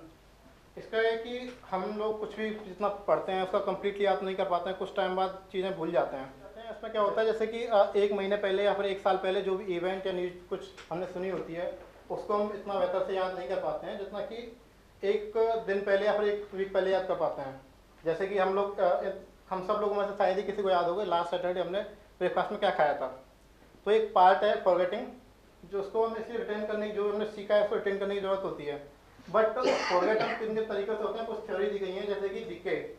इसमें क्या होता है कि थोड़े थोड़े टाइम के बाद हम भूलते जाते हैं। And next one is interference. जैसे कि कई सारे इवेंट सिमिलर हुए होते हैं हमारे पास्ट में, तो दोनों की मेमोरी एक दूसरे को ओवरलैप कर जाती है। And the next one is forgotten cues. इस केस में हमारे पास होता है कि हमारे पास चीज़ें याद तो रहती हैं but sometime at the moment याद नहीं आती हैं, तो कोई क्लू मिल जाता है तो हमें वो चीज़ें सारी रिकवर हो जाती हैं। तो इनको हम सही करने के लिए कुछ टैक्टिक्स हैं, जैसे कि स्पेस रिपीटिशन। इसमें क्या है कि हम कोई भी लर्निंग करते हैं तो उसको एक पर्टिकुलर टाइम इंटरवल के बाद उसको रिवाइज करते रहना चाहिए। अब कितने टाइम बाद करना वो सबका अपना अपना अलग होता है, तो इससे हम याद कर पाते हैं अच्छे से। Next one is proceduralization. इसमें क्या है कि हमें अपने हैबिट में डाल देनी चाहिए चीज़ों को याद करते करते कि वो हमें हैबिट में आ जाए। जैसे कि साइकिल चलाना सीखते हैं हम लोग, तो उसमें कुछ दिनों की प्रैक्टिस के बाद हमें उसको भूलते नहीं है कभी भी। जैसे हम साइकिल पकड़ेंगे तुरंत चलाने लग जाते हैं। तो इस तरीके से अगर हम पढ़ेंगे कोई भी चीज़ या फिर याद करेंगे तो काफ़ी अच्छा है। जैसे कि इसका एक एग्जांपल और भी है, जैसे कि हम टाइप राइटिंग करते हैं तो कीबोर्ड की जब हम सीखते हैं तो एक एक बटन को इंडिविजुअल सर्च करते हैं तब जाकर टाइप करते हैं, बट आफ्टर सम प्रैक्टिस हम उसको देखने की ज़रूरत नहीं होती है, मतलब बहुत ही कम ज़रूरत होती है अगर होती है तो नेक्स्ट इज ओवर लर्निंग। या फिर एक तरीका ये हो सकता है कि आप कोई भी लर्निंग को बार बार रिपीट करते जाओ और जितना ज़्यादा हो उसको रिपीट करते जाओ कि आपकी वैसे ही आदत बन जाए उसको। Good evening sir, myself Pavan Pratap. अभी हम लोग आज अल्टर लर्निंग के बारे में देख रहे हैं, काफ़ी सारे स्टेप्स हो गए हैं। थोड़ा सा ब्रीफ कर देता हूँ। पहले मेटा लर्निंग देखा हमने, मैप बना लिया क्या सीखना है, कैसे सीखना है। मेटा लर्निंग के बाद हमने अपना फोकस बढ़ा लिया कि हमें लर्निंग के लिए फोकस चाहिएगा, फोकस बढ़ा लिया। उसके बाद कुछ और स्टेप्स देखे हमने, ड्रिल देखा कि ड्रिल के थ्रू हम अपने नेगेटिव चीज़ों को दूर कर देंगे। ऐसे सिमिलरली में 4-5 स्टेप्स देखे जो मेटा लर्निंग के लिए अल्टर लर्निंग के लिए काम आते हैं। अब आगे के जो 2 स्टेप्स ऑथर ने रिकमेंड किए हैं, स्कॉट एच चेंग ने, इंट्यूशन और एक्सपेरिमेंटेशन, उनको मैं डील करूँगा। फर्स्ट ऑफ ऑल जो इसमें पहले स्कॉट एच चेंग है जो ऑथर है, वो पहले इसमें एग्जांपल देते हैं एक पर्सन की जो नॉन फिजिसिस्ट हैं, फिजिक्स में अच्छे थे वो, फेमन नाम से, इवन वो नोबल प्राइज विनर थे। उनको जो नील बोहर साइंटिस्ट का नाम सुना है हम सब ने, नील बोहर ने भी इवन उनको काफ़ी हाईली रेट करते थे वो, अपने उनके स्टूडेंट थे वो, और काफ़ी हाईली रेट करते थे। जो मैनहट्टन प्रोजेक्ट था, जो न्यूक्लियर बॉम्ब बनाया था यूएसए ने, उसके अंदर भी ये इन्वॉल्व थे फेनमैन, और बोर तो थे ही थे। तो जो फेनमैन का एग्जांपल देके ऑथर ये कहता है कि फेनमैन फिजिक्स में अच्छे हैं, मैथ्स में अच्छे हैं, और इवन कुछ बहुत सारी चीज़ें हैं, जैसे कि वो अपने लॉग्स, जैसे जो मैनहट्टन प्रोजेक्ट हो रहा था उसकी एग्जांपल देते हैं। जब मैनहट्टन प्रोजेक्ट जब चल रहा था न्यूक्लियर बॉम्ब बनाने का, तब उसके अंदर क्या थे, वो अपने सीनियर्स और कोलीग्स वगैरह के जो ड्रॉअर होते थे उनके लॉग पिक कर सकते थे वो, मतलब इतना उन्होंने मास्टरी कर ली थी, फेमस लॉग पिकर भी बन गए थे वो। तो अब वो कह रहे हैं कि फेनमैन इस लेवल की मास्टरी तक कैसे पहुंचे। अभी तक हमने अल्टर लर्निंग देखी, हमने न्यू स्किल सीख ली, हमें स्टेप्स बता दिए बहुत सारे, ये सारे स्टेप्स आ गए। अब इसको नेक्स्ट लेवल पे कैसे लेके जाना है, तो फेनमैन वो थे जो अपने आप को नेक्स्ट लेवल पे ले गए। तो उसके लिए क्या होता है कि ऑथर कहते हैं कि उनकी इंट्यूशन जो थी बहुत स्ट्रॉन्ग थी, इंट्यूटिव लेवल पे वो ले गए थे अपनी लर्निंग्स को। वो इस लेवल पे पहुंच चुकी थी कि उनको मतलब बहुत फास्ट ह्यूमन कैलकुलेटर, मतलब बहुत फास्ट कैलकुलेट कर लेते थे वो। इवन मतलब बहुत सारे ऑथर एग्जांपल देते हैं, बीच में चैलेंजेस भी है उनकी लाइफ में, कैसे वो उन चैलेंजेस को ओवरकम करते हैं, मतलब कि हर जगह नंबर 1 आना, ये वो मतलब सब जगह। तो फिर उसके बाद क्या कहते हैं कि जो अपने ऑथर हैं, अब वो कहते हैं कि अब इनका बहुत ज़्यादा IQ है, मतलब लोगों ने सोचा बहुत ज़्यादा IQ होगा, बहुत कुछ होगा, ये कुछ होगा, कि मतलब गिफ्टेड से साउंड हो रहे हैं थोड़ा सा, कि मतलब समवट काइंड ऑफ मैजिशियन भी बोलते हैं इवन इनको, स्कॉट एच चेंग बुक में फेनमैन को, कि ये तो भाई कोई मैजिशियन है, अभी हर चीज़ में अच्छे हैं, बहुत अच्छे हैं। तो पर वो फिर वो धीरे धीरे ऑथर डीमिस्टिफाई करते हैं इस चीज़ को। वो कहते हैं कि नहीं, वो बहुत ज़्यादा वो नहीं थे, ऐसा कुछ नहीं था। उनका इवन IQ चेक किया गया, उस IQ टेस्ट में उनका जो IQ आया 125 आया, और एवरेज एक अंडरग्रेड पर्सन का आता है 150, तो एवरेज से थोड़ा सा वो हुआ नॉर्मल। तो उन्होंने बोला कि मतलब एक नॉर्मल एवरेज IQ वाला पर्सन और इतनी चीज़ों में महारत है, कैसे है। तो उन्होंने बोला, उन्होंने वही इंट्यूशन लेवल पे वो ले गए अपनी लर्निंग्स को। अब उसके बाद ऑथर जो बात करते हैं कि अपने इंट्यूशन को हमें बिल्ड कैसे करना है, कि हमें अगर उनके जैसा बनना है या वैसा बनना है, तो फिर कैसे बिल्ड करेंगे। तो उसके अंदर जो स्टेप्स बताते हैं वो, don't give up on hard problems easily. मतलब क्या है कि हम लोग है ना, वैसे तो अल्ट्रा लर्निंग कहीं ना कहीं अपनी लाइफ में यूज़ कर चुके हैं ऑलरेडी अपनी स्टडी में, थोड़ी बहुत चीज़ें, रिट्रीवल करना, ड्रिल डाउन करना नेगेटिव चीज़ों को। पर स्कॉट एच चेंग ने क्या किया कि सारी चीज़ें एक साथ देती हैं, ठीक है। ऐसे ही जो अब ये इसमें बात करते हैं don't give up on hard problems easily, हम लोगों ने भी पढ़ते वक्त या अभी भी मान लो कंपनी में काम करते वक्त दिक्कतें आती है, तो हम उसको लगे रहते हैं जब तक वो सोल्व नहीं होती। अब तो करना ही पड़ेगा, अब तो सोल्व करना ही करना है, अब तो चलो नौकरी क्या है अपनी, तो काम तो करना ही है, उसको अल्टीमेटली प्रॉब्लम को सोल्व करके ही खत्म करना है, मतलब उसको। तो अगर अपने आप की लर्निंग को उस लेवल तक लेके जाना है, तो हमें हार्ड प्रॉब्लम्स पे गिव अप नहीं करना है। अगर हम हार्ड प्रॉब्लम्स पे लगे रहेंगे, अभी सोल्व नहीं हुई, किसी ने मान लो पहले से कोई सीनियर है हमारे जो उस प्रॉब्लम से सोल्व कर चुके हैं उसको, उसके बाद हम मतलब बहुत ज़्यादा हमने उसको टाइम दे दिया, उसको सोल्व करने के लिए नहीं हो पाई, लेकिन उनकी हेल्प ले ली हमने, तो फिर वो इजीली हम रिटेन कर पाएंगे। अगर हम सोल्व नहीं भी कर पाए तो, और पहली बार हम सोल्व कर ही लेंगे उसे, तो तब वो लर्निंग हमारी इंट्यूटिव लेवल पे आ जाएगी, जैसे सैप है एंड एवरीथिंग है, मतलब बहुत सारी चीज़ें हैं। फिर उसके बाद है prove things to understand them. फिर ऑथर कहते हैं कि जैसे इसकी दूसरी टेक्निक यह हो सकती है, अगर हमें इंट्यूशन लेवल पे अपनी लर्निंग्स को लेके जाना है जो हमने अल्ट्रा लर्निंग के थ्रू सीखा है, तो आप उस चीज़ों को तब तक प्रूव करो, मतलब उनको प्रूव करके सीखो। मतलब ऐसा नहीं है कि आप मतलब कोई वीडियो चलाई, कोई सोल्यूशन प्रेजेंट कर रहा है, कोई भी इक्वेशंस है, E equal to MC square है, कुछ और है, ये चलो वो तो बहुत बड़ी बात होगी, यार उसे खुद तो शायद ना सोल्व कर पाए हम, पर लेकिन ऐसी जो मतलब जो चीज़ें हैं वो कहते हैं वो खुद सोल्व करो। अगर जब आप खुद सोल्व करोगे उसे तो वो लर्निंग आपके इंट्यूटिव लेवल पे चली जाएगी। जैसे ऑथर इसमें एग्जांपल देते हैं बुक में रामानुजन का। रामानुजन कोई सेल्फ टॉट पर्सन थे, वो कोई बहुत बड़े मैथमेटिशियन थे, पर लेकिन उन्हें कोई फॉर्मल कोई ऐसा नहीं था कि बहुत अच्छी स्कूलिंग मिली है। उन्हें बाहर से इवन रिकॉग्नाइज किया गया, उन्होंने रिसर्च पेपर लिखा, उनको बुलाया गया वहाँ पे, उनके साथ उन्होंने काम भी किया बाहर के साइंटिस्ट के साथ। तो रामानुजन के पास सिर्फ एक बुक थी और वो बुक में सिर्फ प्रॉब्लम्स थी, उन प्रॉब्लम्स को उन्होंने खुद सोल्व किया था। तो खुद सोल्व किया तो वो मैथमेटिक्स को इंट्यूटिव लेवल पे लेके चले गए।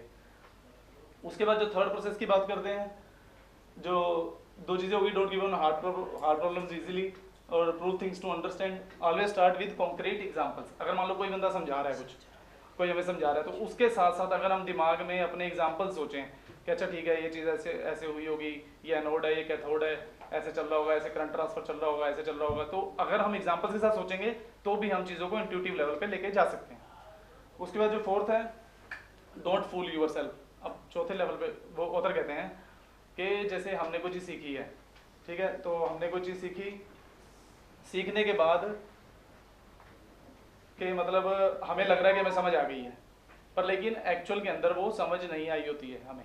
मतलब हमने कोई वीडियो देखी, ज़्यादातर हम ऐसे ही करते हैं, मेरे साथ होता ही है कि हमने कोई वीडियो देखी है, कुछ और देखा तो हमें लगेगा हाँ वो समझ आ गया है हमें, पर लेकिन एक्चुअल में वो समझ नहीं आया होता है हमें। इसलिए अपने आप को फूल नहीं बनाना है, उस चीज़ को अच्छे से करना है अगर इंट्यूटिव लेवल पे हमें लेके जाना है तो। सर एक बाईसाइकिल जो पहले चलाते थे, although we all are young, but हम थोड़ा पहले टाइम पे जब चलाया करते थे साइकिल, वो बाईसाइकिल बनानी है। इसमें कंसिडरेशन ये रखना है कि पैडल भी होनी चाहिए, सीट भी होनी चाहिए, हैंडल भी होना चाहिए और चेन भी होनी चाहिए। मतलब जो साइकिल में जो भी होता है अपने हिसाब से आप एक छोटा सा 1 मिनट में बना लो एक साइकिल, मतलब 2-3 मिनट ले सकते हैं, लेकिन एक बाईसाइकिल बनानी है बस। तो अभी 3-4 हमने ड्राइंग ली है जो लोगों ने बनाई है। जैसे मेरे पास 3 यहाँ पे मैंने ली, यहाँ से दिखेगा नहीं शायद इतनी दूर से, बस बेसिकली ऑथर यही कहना चाहते हैं कि जैसे तीनों साइकिल्स हैं, तीनों डिफरेंट हैं, कोई मैच नहीं है, जबकि साइकिल तो एक ही तरह की हम सब जानते हैं। तो साइकिल हम सबको पता है कि कैसी होती है, क्या होता है, हमारे दिमाग में पता है, हमें वो चीज़ समझ आ चुकी है, हम उसके बारे में सीख चुके हैं साइकिल कैसी है कैसी नहीं है। पर लेकिन जब हम ड्रॉ कर रहे हैं तो हम सेम नहीं ड्रॉ कर पा रहे हैं सारे। इवन हमें ध्यान नहीं आ रहा कि पैडल इधर बनाना है, इधर बनाना है, या हैंडल। इवन मैंने जब बुक पढ़ी थी तो मैंने खुद ने बनाई, तो मैंने वो हैंडल ऐसे बना दिए उसके दोनों, जबकि वो ऐसे होते हैं आराम से। तो कहने का मतलब ऑथर यही कहना चाहते हैं कि हमें लगता है कि चीज़ को हम समझ चुके हैं, पर लेकिन एक्चुअली हम उसे सीखे नहीं होते हैं। अगर उसे इंट्यूटिव लेवल पे लेके जाना है तो ये 4 स्टेप्स जो हैं काफ़ी हेल्पफुल होते हैं, जैसे कि don't give up on hard problems easily, या प्रूव थिंग्स टू अंडरस्टैंड। अगर मान लो अगर हमें साइकिल, मतलब एक छोटी सी सिंपल सिली सी एक्सरसाइज है, वैसे तो कुछ बड़ी नहीं है, कि अगर हम खुद बना के देखें, साइकिल समझ के देखें कैसे काम करती है, चेन, इवन का ऑथर खुद लिखता है कि कुछ लोग चेन लगाने भूल जाते हैं। अगर मान लो चेन नहीं है तो एकदम से नहीं आता ना एकदम से माइंड में, पर हमें पता है कि साइकिल कैसी है। तो बस बेसिकली वही कहते हैं कि हमने अल्ट्रा लर्निंग कर ली है, हमने चीज़ों को सीख लिया है, बेसिक लेवल की अंडरस्टैंडिंग आ गई है, पर लेकिन अब हमें इसे प्रोफेशनल लेवल पे अगर लेके जाना है कि हम कंपनी में कुछ अचीव भी कर पाएँ एटलीस्ट उस लर्निंग से। अगर मान लो कुछ अच्छे उसको कोई डेटा वेटा का कोर्स कर लिया, वो सीख लिया, तो उसको यूटिलाइज भी कर पाए एटलीस्ट कंपनी में, तो उसको अगर अच्छे लेवल पे लेके जाना है, इंट्यूटिव लेवल पे लेके जाना है, तो ये चीज़ें हैंडी हो सकती हैं काफ़ी। बस ये 4 स्टेप्स है जिससे हम इंट्यूशन लेवल पे हमें लेके जाना है चीज़ों को। अब इसके अंदर जो है ऑथर जो है स्कॉडेट यंग, वो एक फेनमैन टेक्निक नाम देते हैं कि अगर हमें चीज़ों को थोड़ा सा और इंट्यूटिव लेवल पे लेके जाना है तो आप कैसे लेके जा सकते हो। 4 चीज़ें उन्होंने बता दी हमें कि मतलब ये आपके टेस्ट हैं कि आप ये फॉलो करते रहो अपनी लर्निंग के साथ साथ, तो आप इंट्यूशन लेवल पे ले जाओगे। पर लेकिन उसके आगे वो एक फेनमैन टेक्निक नाम से देते हैं। वो क्या कहते हैं उसमें, वो सिंपल सा ये है कि अगर मान लो आपने कोई चीज़ नहीं सीखी, उसे आप आर्टिकुलेट करो एक पेपर के ऊपर कि उस प्रॉब्लम्स में क्या क्या स्टेप्स इन्वॉल्व हैं, कि मतलब उस चीज़ को मैं कैसे करूँगा। मान लो एक एग्जांपल है कि मैंने सर जैसे नया पहले ना थोड़ा टाइम पहले PR बनाना सीखा, ठीक है, तो मैं PR बनाने के लिए सर ने मुझे भेजा कि हेड ऑफिस में जाया एक दिन जाके और अल्ट्रा रनिंग करे अपनी आधे दिन की। तो मैं गया CNP वालों के पास कि भैया किस टाइप का क्या होता है, कैसे क्या है, तो उन्होंने मुझे बता दिया, तो मेरे को लगा हाँ ये समझ गया बढ़िया। तो मैं आगे बनाने लगा तो मुझे उसको स्टार्ट करना ही ना आए फिर, लेकिन अल्टीमेटली जब मैं उसे खुद करने लगा तभी मैं उस चीज़ को समझ पाया, और वो भी तब। तो मतलब फेनमैन टेक्निक में बेसिकली ऑथर यही कहते हैं कि आप उस चीज़ को लिखो, एक पेपर पे लिखो कि चीज़ को करना कैसे कैसे है, और उस चीज़ को ऐसे लिखो कि आप किसी को समझा रहे हो। अगर आप किसी को समझा पाओगे और समझा रहे हो, समझाते समझाते आपके मन में डाउट आ गया कि यार मैं ये चीज़ एक्सप्लेन नहीं कर पा रहा, तो आपको पीछे जाना है, वापस अपनी अल्टर लर्निंग की प्रोसेस में जाना है, फिर वापस अपनी प्रोसेस फॉलो करनी है और उस चीज़ को रेक्टिफाई करना है। और फिर उस चीज़ में परफेक्ट आप जब हो जाओगे, मतलब किसी को एक्सप्लेन कर पाओगे, एक पेपर पे लिख पाओगे, अपने आप को एक्सप्लेन कर पा रहे हो, तो आप उसे इंट्यूटिव लेवल पे लेके जा चुके हो। तो इसे वो फेनमैन टेक्निक का नाम देते हैं ऑथर। तो अब बस ऑथर इसमें लास्ट में एक छोटा सा क्वेश्चन देते हैं स्कॉट एचियंग। वो ये कहते हैं कि कई बार हम क्या कहते हैं कि किसी के मैजिक, मान लो किसी बंदे में कोई बहुत अच्छा फिजिसिस्ट है, कोई बहुत अच्छा मैथमेटिशियन है, कोई बहुत अच्छा क्रिकेटर है, कोई बहुत अच्छा म्यूजिशियन है, अरे ये तो बहुत खतरनाक आदमी है, उसके उस चीज़ को देखते हैं, उसका मैजिक देख रहे हैं, पर लेकिन उसके पीछे उसने जो एफर्ट्स लगाए होते हैं उन पे ध्यान देना है। मतलब आप इंट्यूटिव लेवल पे ऐसे नहीं लेके जा सकते, आपको उस चीज़ में मैजिक पे ध्यान नहीं देना है, आपको एफर्ट्स पे ध्यान देना है, आपको एफर्ट्स मारने हैं जोरदार अपने, तब आप उस चीज़ को उस चीज़ पे लेके जा पाओगे। ऐसे नहीं है कि मैजिक आप ऐसी क्रिएट हो जाएगा, किसी को कॉपी कर लोगे, ऐसा नहीं हो पाएगा। तो उसके बाद नेक्स्ट स्टेप वो बात करते हैं। अब हमने चीज़ें सीख ली, अल्टर लर्निंग प्रोसेस हो गई, हम इंट्यूटिव लेवल पे लेके जा चुके हैं। अब एक्सपेरिमेंटेशन बहुत मतलब वैलिड है अपने लिए खास करके। मतलब जैसे मान लो जब हम अपने करियर में काम करते करते थोड़ा सा आगे बढ़ चुके हैं, चीज़ें सीख चुके हैं, हमारा एक स्टाइल ऑफ मैनेजमेंट बन चुका है, हमारा स्टाइल ऑफ वर्किंग बन चुका है, अब हमारा एक कंफर्ट जोन बन चुका है। अब हमें out of comfort zone, author कहता है आपको कैसे चीज़ें सीखनी है, आपको कंफर्ट जोन से बाहर जाके कोई नया मैनेजमेंट कैसे सीखना है। क्योंकि आप एज ए मैनेजर आपके नीचे डिफरेंट टाइप के बंदे होंगे, कोई कैरेट से काम करेगा, कोई स्टिक से काम करेगा, कोई किसी चीज़ से काम करेगा, किसी को थोड़ा सा लॉलीपॉप देना पड़ेगा, किसी को ज़्यादा देना पड़ेगा। तो आपके मैनेजमेंट स्टाइल धीरे धीरे आपको अगर चीज़ें चेंज करनी है, अगर आप सोचो कि मैं एक ही मतलब मैं सोचूं कि अगर मैं एक ही तरह का आदमी हूं और मैं अपनी चीज़ें लाइफ भर करता रहूँगा, तो ऐसा नहीं है। आपको अगर उसे और एक्सपर्ट लेवल पे लेके जाना है तो आपको एक्सपेरिमेंटेशन बहुत काम आएगा। इस चीज़ में एक्सपेरिमेंटेशन की बात करते हैं। अब ऑथर इसमें एग्जाम्पल देते हैं, एक वैन गो नाम का पेंटर है। अब वो पेंटर क्या करता है, जो वैन गो है आपका, उन्होंने मतलब जैसे जो पेंटर होता है ना सर, मतलब आर्टिस्ट जो होता है वो बहुत छोटी उम्र से स्टार्ट कर देता है। अगर कोई सिंगर है छोटी उम्र से उसके आवाज़ में सुर लगेंगे, कोई पेंटर है उसका ब्रश शुरू से ही चल रहा होगा अच्छा मस्त एकदम वाला, कि मतलब बढ़िया ड्राइंग कर रहा है वो। कुछ चीजें गॉड गिफ्टेड होती है, वो आप सीख सकते ही नहीं है। जैसे म्यूजिक हो गया ना, ये हर कोई नहीं सीख सकता, चाहे कितनी कोशिश कर ले। इसमें सर बिल्कुल यही बताया गया है, आर्टिस्ट है ये भी हर कोई नहीं, ऐसा नहीं चाहे है। कितनी कोशिश कर। अब मैं प्रूव करूंगा कर सकता हूं। ऐसा नहीं है कि गॉड डिलीवरी कर पाएगा, उस लेवल पे नहीं जा पाएगा। सॉरी मैंने दिखाने के लिए, परफॉर्म करने के लिए ठीक है सर तुम ये बुक पढ़ो, तुम ये नहीं होगे, तुम्हारी जो थ्योरी चेंज हो जाएगी। नहीं हो सकता सर। जो ऑथर है ना, ऑथर जो है वो कहते हैं सर, ऑथर कह रहे हैं हम कर सकते हैं। कैसे? वैन गो ने किया है, एग्जांपल देते हैं वो, एग्जांपल देते हैं। वैन गो ने सर 26 साल की एज में पेंटिंग स्टार्ट की। पहले वो पेंटिंग बेचता था, पेंटिंग नहीं करता था, पेंटिंग भी नहीं बेच पाया वो, लेकिन उस पेंटर बन गया वो बहुत बड़ा। हाउस से था, बहुत ही पुअर फैमिली से बिलोंग करता है। जब 26 साल की एज में आदमी आके स्टार्ट कर रहा है और उसके बाद उसका एटीट्यूड भी ऐसा, उसको पता बाद में चला, वो उस लेवल पे इसलिए गया कि उसे पता बाद में अभी चला। बता रहा हूं सर, वो उसको गॉड गिफ्टेड था, उसको बता मैं बता रहा हूं कि रहे वो उस लेवल पे गया है। एक्सप्लेन तो कर रहे तो सर बहुत मतलब जैसे क्या है जिसके पास, मतलब ऑथर ये कहते हैं, मतलब मेरे को तो क्या ही अकल है इतनी छोटी सी एज में, पर लेकिन जो ऑथर ये कहते हैं कि अगर आपने मतलब गॉड गिफ्टेड है वो तो जल्दी सीख जाते हैं चीज़ें, पर लेकिन अगर आप लगे रहो, इंटेंस लर्निंग है, अल्टर लर्निंग का मतलब ये है इंटेंसिवली अगर लगे रहो तो आप भी वो चीज़ बन सकते हो। अब वैन गो ने क्या किया सर, वैन गो का एटीट्यूड भी ऐसा था कि वो किसी के पास ज़्यादा देर टिक नहीं पाता था। अगर किसी से दो दिन सीख रहा है तो तीसरे दिन उसकी लड़ाई हो जाएगी उसके साथ, ठीक है। अब वो बंदा सीख भी नहीं सकता, मतलब मुझे किसी के पास सीखने तो जाना पड़ेगा, गॉड गिफ्टेड टैलेंट उसके पास है नहीं, लेट वो स्टार्ट कर रहा है अपनी एज में, फिर वो पेंटर कैसे बन गया, और 37 की एज में वो बेचारा मर भी गया, उसे गोली मार दी किसी ने, उसकी एज, उसकी डेथ भी एक मिस्ट्री है। तो ऑथर बताते हैं। तो फिर वैन गो है, वैन गो क्या कहते हैं कि वैन गो ने क्या किया कि डिफरेंट चीज़ें अपने एक्सपेरिमेंट किया, अलग अलग स्कूल ऑफ, जैसे बहुत घराने होते हैं गाने वाले, ऐसे स्कूल्स होते हैं बहुत सारे पेंटिंग्स के, वो डिफरेंट लोगों के पास गए, किसी के पास 2 महीने लगा पाया, लड़ाई होगी तो चला गया, पर लेकिन उन 2 महीनों में उसने डायरेक्टली पेंटिंग बनाना स्टार्ट किया, डायरेक्टली कॉपी करके पेंटिंग स्टार्ट करके किया, और पेंटिंग में उसे गलतियाँ निकली।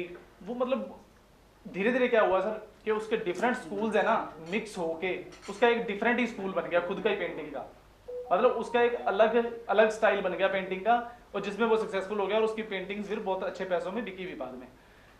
तो कहने का मतलब वो लगा रहा, तो मतलब अगर मान लो मैं पेंटिंग में अच्छा हूँ, मुझे एक स्कूल पहले किसी स्कूल में चला गया, किसी टाइप ऑफ स्कूल में, और मैं उसी में एक्सपर्ट बन जाऊंगा क्योंकि मेरे में कला है पहले से। पर अगर मेरे अंदर कला नहीं है, वो एक्सपर्ट नहीं बन पाया, पर डिफरेंट स्कूल में गया तो उसका एक अलग ही स्कूल बन गया उसका खुद का ही, जिसमें एक्सपेरिमेंट्स किए, बेसिकली एक्सपेरिमेंटेशन किया उसने।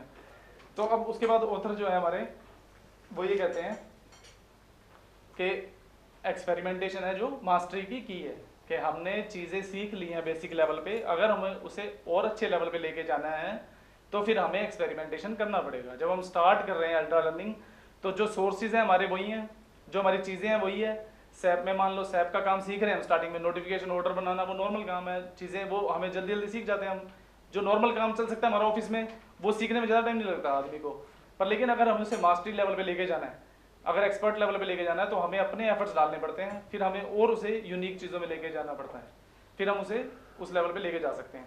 तो अब उसके अंदर एक्सपेरिमेंटेशन में टाइप्स बताते हैं कि टाइप आप किस किस टाइप का एक्सपेरिमेंटेशन कर सकते हो। ऑथर कहते हैं एक्सपेरिमेंटिंग विद लर्निंग रिसोर्सेज, ये स्टार्टिंग में काम आता है। जब हम अल्ट्रा लर्निंग स्टार्ट कर रहे हैं, हम रिसोर्सेज बहुत सारे एक्सपेरिमेंट करते हैं कि भैया मैं इस चीज़ से सीखूंगा, वीडियो कोर्स से सीखूंगा, मैं लेक्चर से सीखूंगा, मैं मान लो अभिनव सर के पास चला जाऊंगा या रजनी सर के पास चला जाऊंगा सीखने के लिए, या किसी सर के पास चला जाऊंगा कि मैं उनके स्टाइल से सीख जाऊंगा। पर लेकिन अब मुझे बेसिक चीज़ें मान लो समझ में आ गई थोड़ी थोड़ी सर, कि मान लो ये चीज़ें मैं सीख गया, लेकिन ये मतलब ये learning experimenting with learning resources है, ये स्टार्टिंग में ऑथर रिकमेंड करते हैं कि स्टार्टिंग में आपको काम आता है ये एक्सपेरिमेंटिंग, कि आप लर्निंग रिसोर्सेज डिफरेंट चूज करके और अपने बेसिक लेवल ऑफ अंडरस्टैंडिंग ले आते हो। दूसरा है एक्सपेरिमेंटिंग विद टेक्निक। अब आपने चीज़ सीख ली, अब आपको आगे क्या सीखना है। मान लो मैंने फ्रेंच सीख ली, थोड़ी मोटी वोकैबुलरी सीख ली, पर लेकिन अब ऑथर कहता है कि अगर आप आगे क्या सीखना है, what you want to learn next, तो अगर आपको सब डोमेन उसमें सिलेक्ट करनी है, उस सब डोमेन में मेरे को एक्सपर्ट बनना है, तो उस सब डोमेन में एक्सपर्ट बनने के लिए आपको एक्सपेरिमेंटिंग विद टेक्निक करना पड़ेगा, कि आपको अपनी टेक्निक चेंज करनी पड़ेगी, आपको नई टेक्निक सीखनी पड़ेगी उस चीज़ में एक्सपर्ट होने के लिए। तो एक्सपेरिमेंटिंग विद टेक्निक में बेसिकली वो यही कहते हैं कि अगर मान लो मैंने फ्रेंच सीख ली, अब मुझे अगर पोइट्री में एक्सपर्ट बनना है फ्रेंच में, तो मुझे अलग टाइप की टेक्निक लेनी पड़ेगी। अगर मुझे पब्लिक स्पीकर बनना है फ्रेंच में, तो अलग टाइप की टेक्निक लेनी पड़ेगी। तो टेक्निक्स आपकी वेरी करेंगे, आपको उसमें एक्सपेरिमेंट करना पड़ेगा। एक्सपेरिमेंटिंग विद स्टाइल, अब मान लो बहुत साल हो गए, मैं एक मतलब मैं मान लो मुझे 15 साल हो गए मैनेजर में काम करते हुए IGL में, तो मेरा एक मैनेजमेंट का स्टाइल बन जाएगा, ठीक है। मतलब एक तो अब स्टाइल बन गया मेरा, मैंने चीज़ें सीखी। मान लो मेरा कोलैबोरेटिव स्टाइल है कि मतलब मैं अपने जूनियर्स के साथ मिल के काम करता हूँ, अपने टीममेट्स के साथ, कि भैया थोड़ा तुम कर लो, थोड़ा मैं कर लेता हूँ, चीज़ में स्टार्ट करके देता हूँ उन्हें। पर लेकिन अब जैसे जैसे सर सीनियर बनते जाओगे, आपके पास टाइम की कमी होती जाएगी, काम बढ़ता जाएगा, बहुत ज़्यादा काम बहुत ज़्यादा हो जाएगा और टाइम कम हो जाएगा, फिर तो आप हर एक के साथ तो कोलैबोरेशन करके कर नहीं सकते, तो आपको अपना स्टाइल चेंज करना पड़ेगा।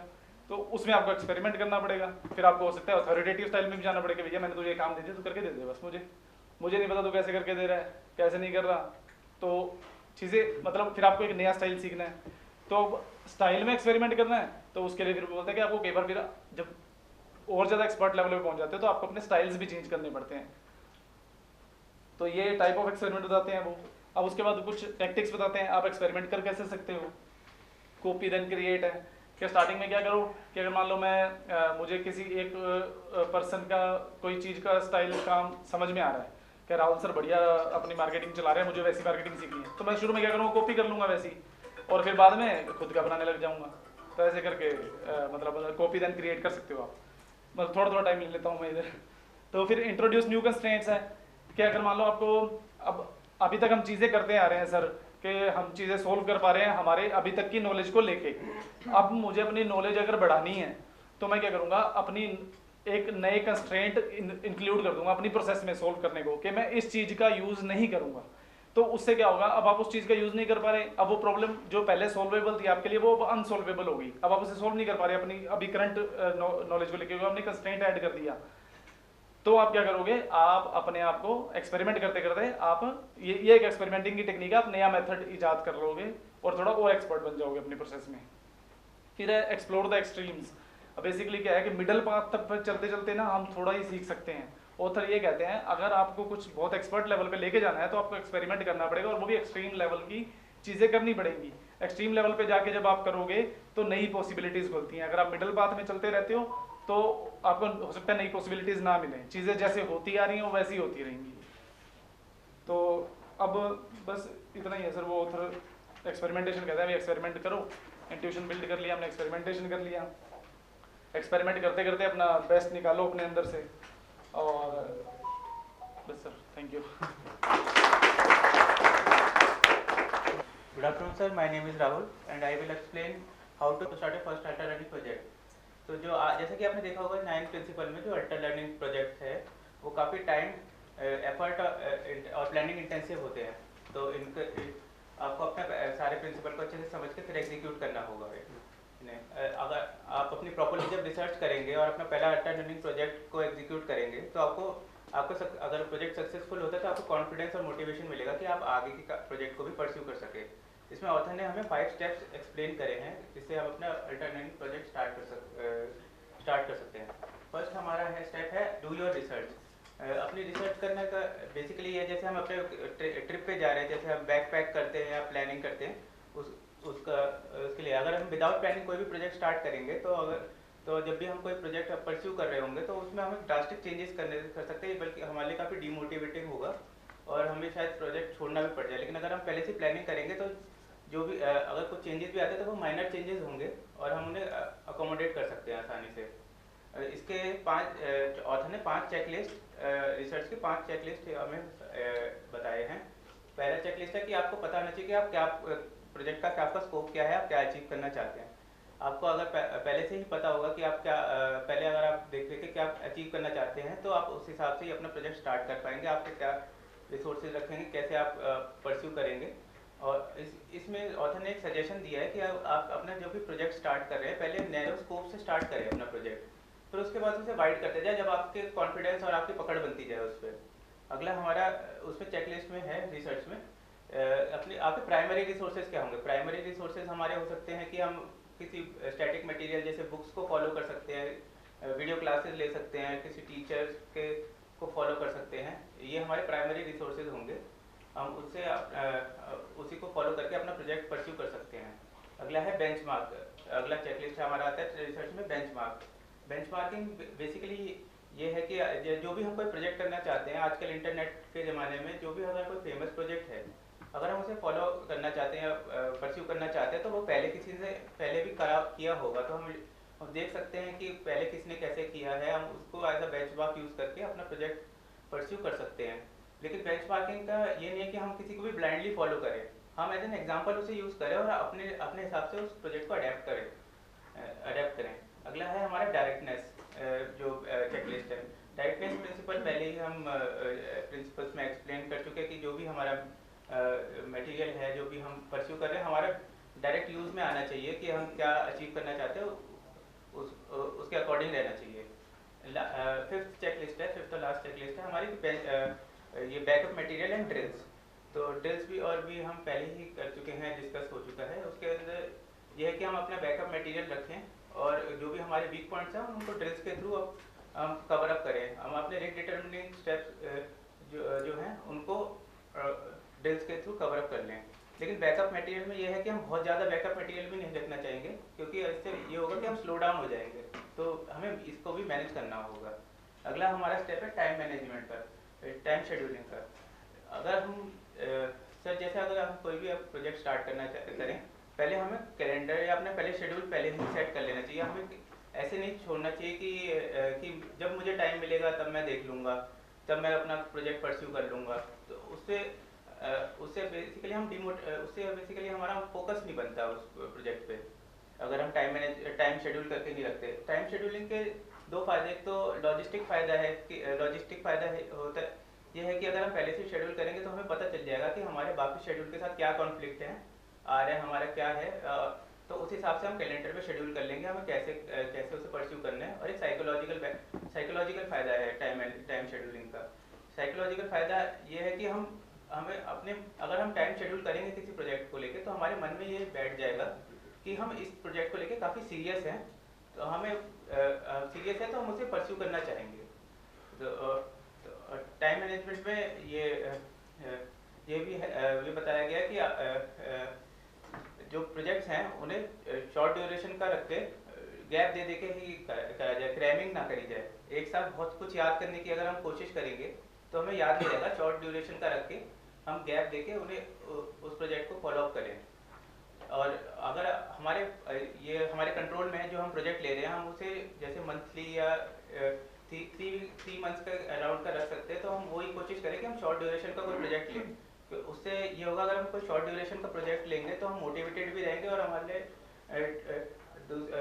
शेड्यूल करना भी आसान हो जाएगा। अगर हम कोई लॉन्ग ड्यूरेशन का कोई भी प्रोजेक्ट अगर हम फॉलो करते हैं तो उससे हम डिमोटिवेट भी हो सकते हैं। शुरुआत में तो हम कहेंगे कि हम कुछ नया कर रहे हैं तो हम मोटिवेटेड रहेंगे, लेकिन लॉन्ग ड्यूरेशन में एक ही चीज़ को रिपीट करने में वो डिमोटिवेटिंग हो जाता है। लेकिन सर, और अगर किसी कारण से हमारा प्रोजेक्ट ऐसा है कि जैसे काफ़ी लॉन्ग ड्यूरेशन का है, 6 महीने 1 साल का है, तो उसे हम छोटा नहीं कर सकते। तो उस केस में ये कर सकते हैं कि हम एक पायलट वीक अपना शेड्यूल बना सकते हैं कि एक वीक में हम उस शेड्यूल को फॉलो करें, उसे पायलट वीक की तरह।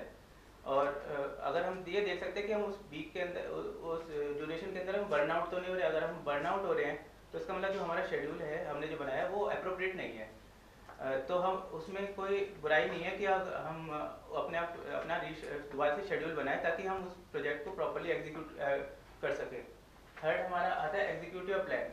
तो एग्जीक्यूशन बेसिकली यही है कि हम जो 9 प्रिंसिपल्स हमने प्रीवियस स्लाइड्स में देखे, उन्हें एज अ बेंचमार्क यूज़ कर सकते हैं कि हम उनसे कितना क्लोजली उन्हें फॉलो कर रहे हैं। जो 9 प्रिंसिपल हैं, अगर हम उनसे डिविएट कर रहे हैं तो हम एडजस्टमेंट कर सकते हैं प्रोजेक्ट को परस्यू करते टाइम कि हम प्रॉपर पाथ पे चल रहे हैं। अगला हमारा आता है रिव्यू योर रिजल्ट, 4.4 स्टेप। इसमें यह है, अगर हम कोई प्रोजेक्ट फॉलो कर रहे हैं और या तो कोई ब्रेक लेते हैं या हम कोई प्रोजेक्ट कंप्लीट कर लेते हैं, तो हम रिव्यू करें कि हमने क्या उसमें सही किया है, क्या गलत किया है। हम उसमें से पॉइंट निकाल सकते हैं। हमें अपने फेल्ड प्रोजेक्ट से तो पता चलता है हमने क्या गलतियाँ करी, लेकिन जो हमने प्रॉपर्ली एग्जीक्यूट किए हैं प्रोजेक्ट्स, उनसे भी हमें काफ़ी कुछ सीखने को मिलता है। उससे हम ये पता कर सकते हैं कि हमने क्या सही किया है, क्या सही किया, ताकि हम अपने अगले प्रोजेक्ट्स में उसी को ही कॉपी कर सकें, कि उसी को ही फॉलो थ्रू कर सकें, कि जो हमने सही किया है वही हम उसे फॉलो करके अगले प्रोजेक्ट में भी इम्प्लीमेंट कर सकें। लास्ट है मेंटेन मास्टरी और रीलर्निंग स्टेप। जो जैसे कि ऑथर ने एक एग्जांपल दिया था कि चैप्टर फर्स्ट में कि उन्होंने लैंग्वेजेस सीखी थी, तो उन्होंने जो भी नई लैंग्वेज सीखी वो 3 महीने के अंदर ही बहुत ही फास्ट सीख ली। तो उसमें उनको ये पहले डर था कि मैंने इतनी फास्ट तो लैंग्वेज सीख ली, ऐसा ना हो इतनी फास्ट मैंने भूल भी जाऊँ। तो उसके लिए हमें अपनी नॉलेज को मेंटेन करने के लिए रिवीजन करना पड़ता है, रिवीजन करने की ज़रूरत है। ऑथर ने क्या किया था, पहले जो अपनी लैंग्वेज थी उसे पहले वीकली बेसिस पे वो रिवाइज करते थे जो भी लैंग्वेज थी। जब उन्हें कॉन्फिडेंस आ गया तो उन्होंने उसको उस वीकली शेड्यूल को मंथली शेड्यूल में बदल दिया। तो बेसिकली इसके अंदर मेंटेनेंस के अंदर एक प्रिंसिपल फॉलो होता है एक्सपोनेंशियल डिके का। ये कहता है कि अगर हम किसी भी चीज़ को ज़्यादा ड्यूरेशन के लिए याद रखते हैं तो हमारे दिमाग में वो ज़्यादा देर तक रहती है। ये प्रोफेसर हरमन ने दी थी हाइपोथेसिस। तो अगर जैसे हम कोई भी चीज़ मेंटेन करेंगे तो बेसिकली हम रिवाइज कर रहे हैं, तो उसे हम ज़्यादा देर तक ज़्यादा टाइम के लिए अपने दिमाग में स्टोर कर रहे हैं, तो वो हम ज़्यादा मुश्किल से भूल पाएंगे उसे। और उसके अंदर मेंटेनेंस के अंदर अगला आता है रीलर्निंग। रीलर्निंग का कॉन्सेप्ट बेसिकली ये है कि जो भी आप अपने प्रोजेक्ट में आप कोई भी प्रोजेक्ट या स्टडी करेंगे उसके अंदर काफ़ी सारे रिसोर्सेज होंगे। कुछ उसमें से ऐसा होगा जो आपके किसी यूज़ के नहीं है, वो बेसिकली आपके यूज़ में नहीं आएंगे तो आप भूल जाएंगे उन्हें। और जो आपके यूज़ में होंगे बार बार आप उन्हें यूज़ कर रहे हैं तो आपको याद रहेंगे और आप उन्हें अप्लाई कर रहे हैं। तो रीलर्निंग का कॉन्सेप्ट ये है कि आप बेसिक कॉन्सेप्ट आप समझ लीजिए। जैसे मैंने इलेक्ट्रिकल इंजीनियरिंग में 3 टाइप की मशीन्स पढ़ी थी, सिंक्रोनस, इंडक्शन और डीसी। अब यहाँ पे आईजीएल में हम केवल इंडक्शन मोटर का ही यूज़ करते हैं। तो लेकिन आईजीएल में हम केवल इंडक्शन मोटर का यूज़ करते हैं, तो इंडक्शन मोटर की अभी नॉलेज रिटेन्ड है क्योंकि मैं इन प्रैक्टिस है वो।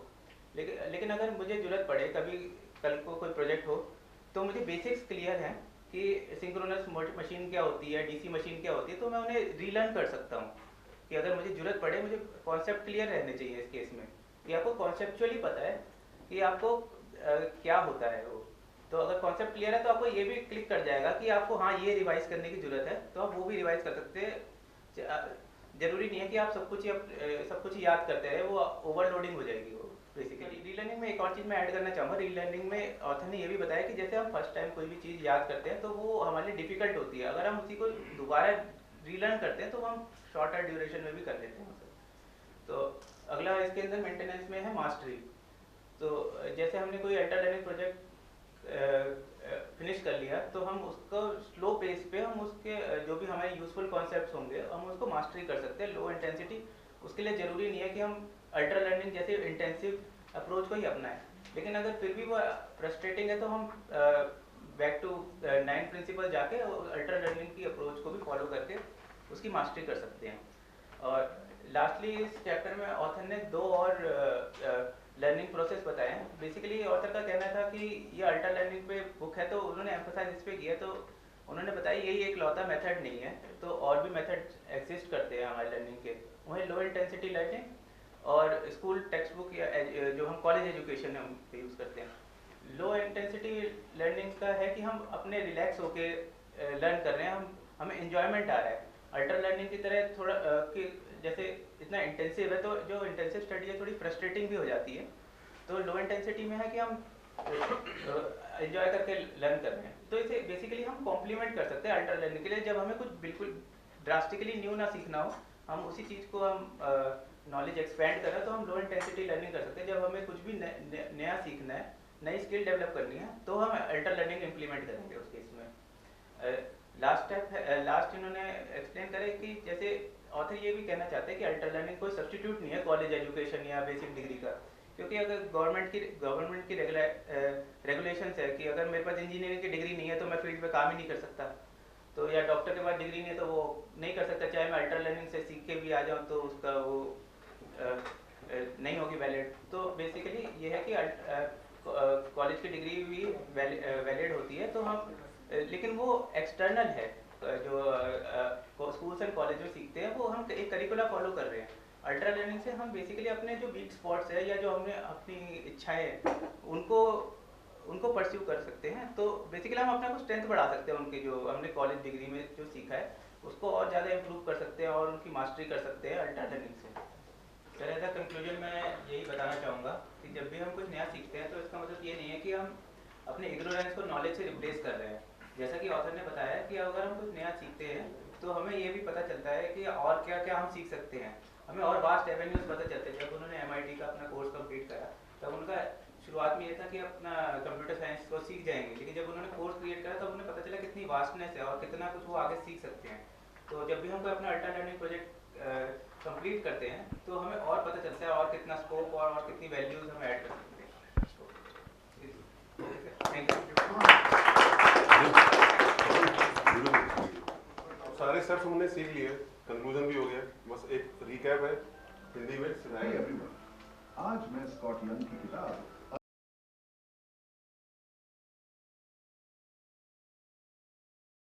अल्ट्रा लर्निंग के इनक्रेडिबल जर्नी को रैप अप कर रहा हूं। अगर आप अपने स्किल्स को सुपरचार्ज करना चाहते हैं और अपने वर्क प्लेस में पावरफुल लर्निंग अप्लाई करना चाहते हैं तो आप सही जगह पर हैं। सबसे पहले प्रिंसिपल 1, ये सब सीखने के तरीके सीखने के बारे में है। किसी भी नए विषय में डाइव करने से पहले ब्रॉडर कॉन्टेक्स्ट और उसे टैकल करने के बेस्ट मेथड्स को समझें। ऑर्गेनाइजेशनल सेटिंग में इसका मतलब है अपनी टीम के लर्निंग ऑब्जेक्टिव्स को मैप आउट करना और सबसे इफेक्टिव रिसोर्सेज को ढूंढना। प्रिंसिपल 2, एफिशिएंट लर्निंग के लिए अनडिवाइडेड अटेंशन चाहिए। एक ऐसा एनवायरनमेंट बनाएं जहां डिस्ट्रैक्शंस कम से कम हो।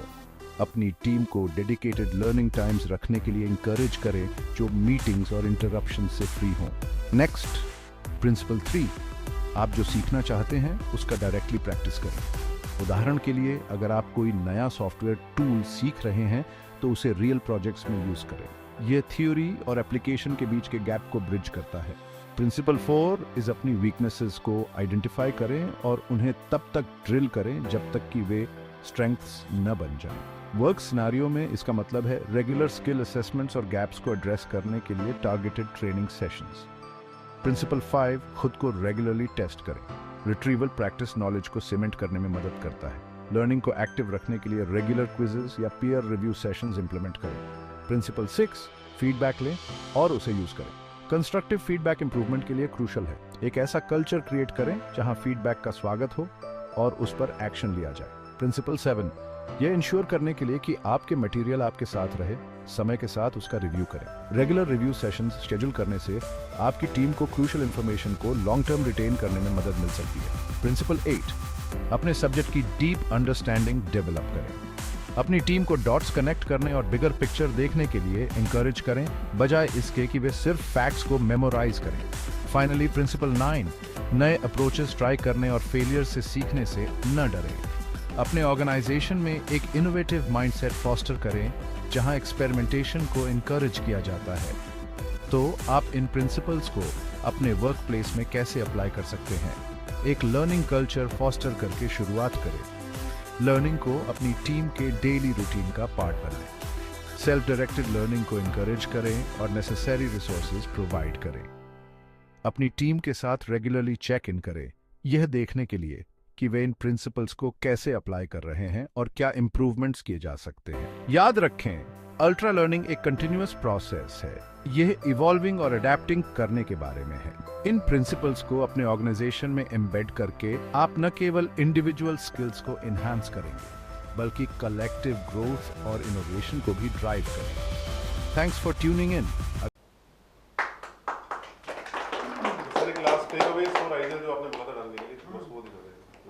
प्रिंसिपल हमने देख लिए, सारा कुछ अंडरस्टैंडिंग ऑलमोस्ट बेसिक लेवल से अपग्रेड हुआ है हमारा।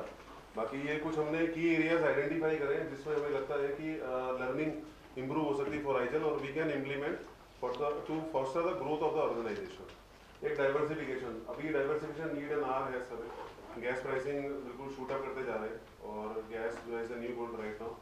तो हम इसको अल्ट्रा लर्निंग को यूज करके स्ट्रेटेजी जैसे रोड मैप बनाना, मेटा लर्निंग या फोकस और डिलीवर सब यूज करके हम अपनी वर्कफोर्स को ट्रेन कर सकते हैं और आइजल को एक रैपिड ट्रांजिशन के लिए डाइवर्सिफाइड फील्ड में हम लोग सपोर्ट कर सकते हैं।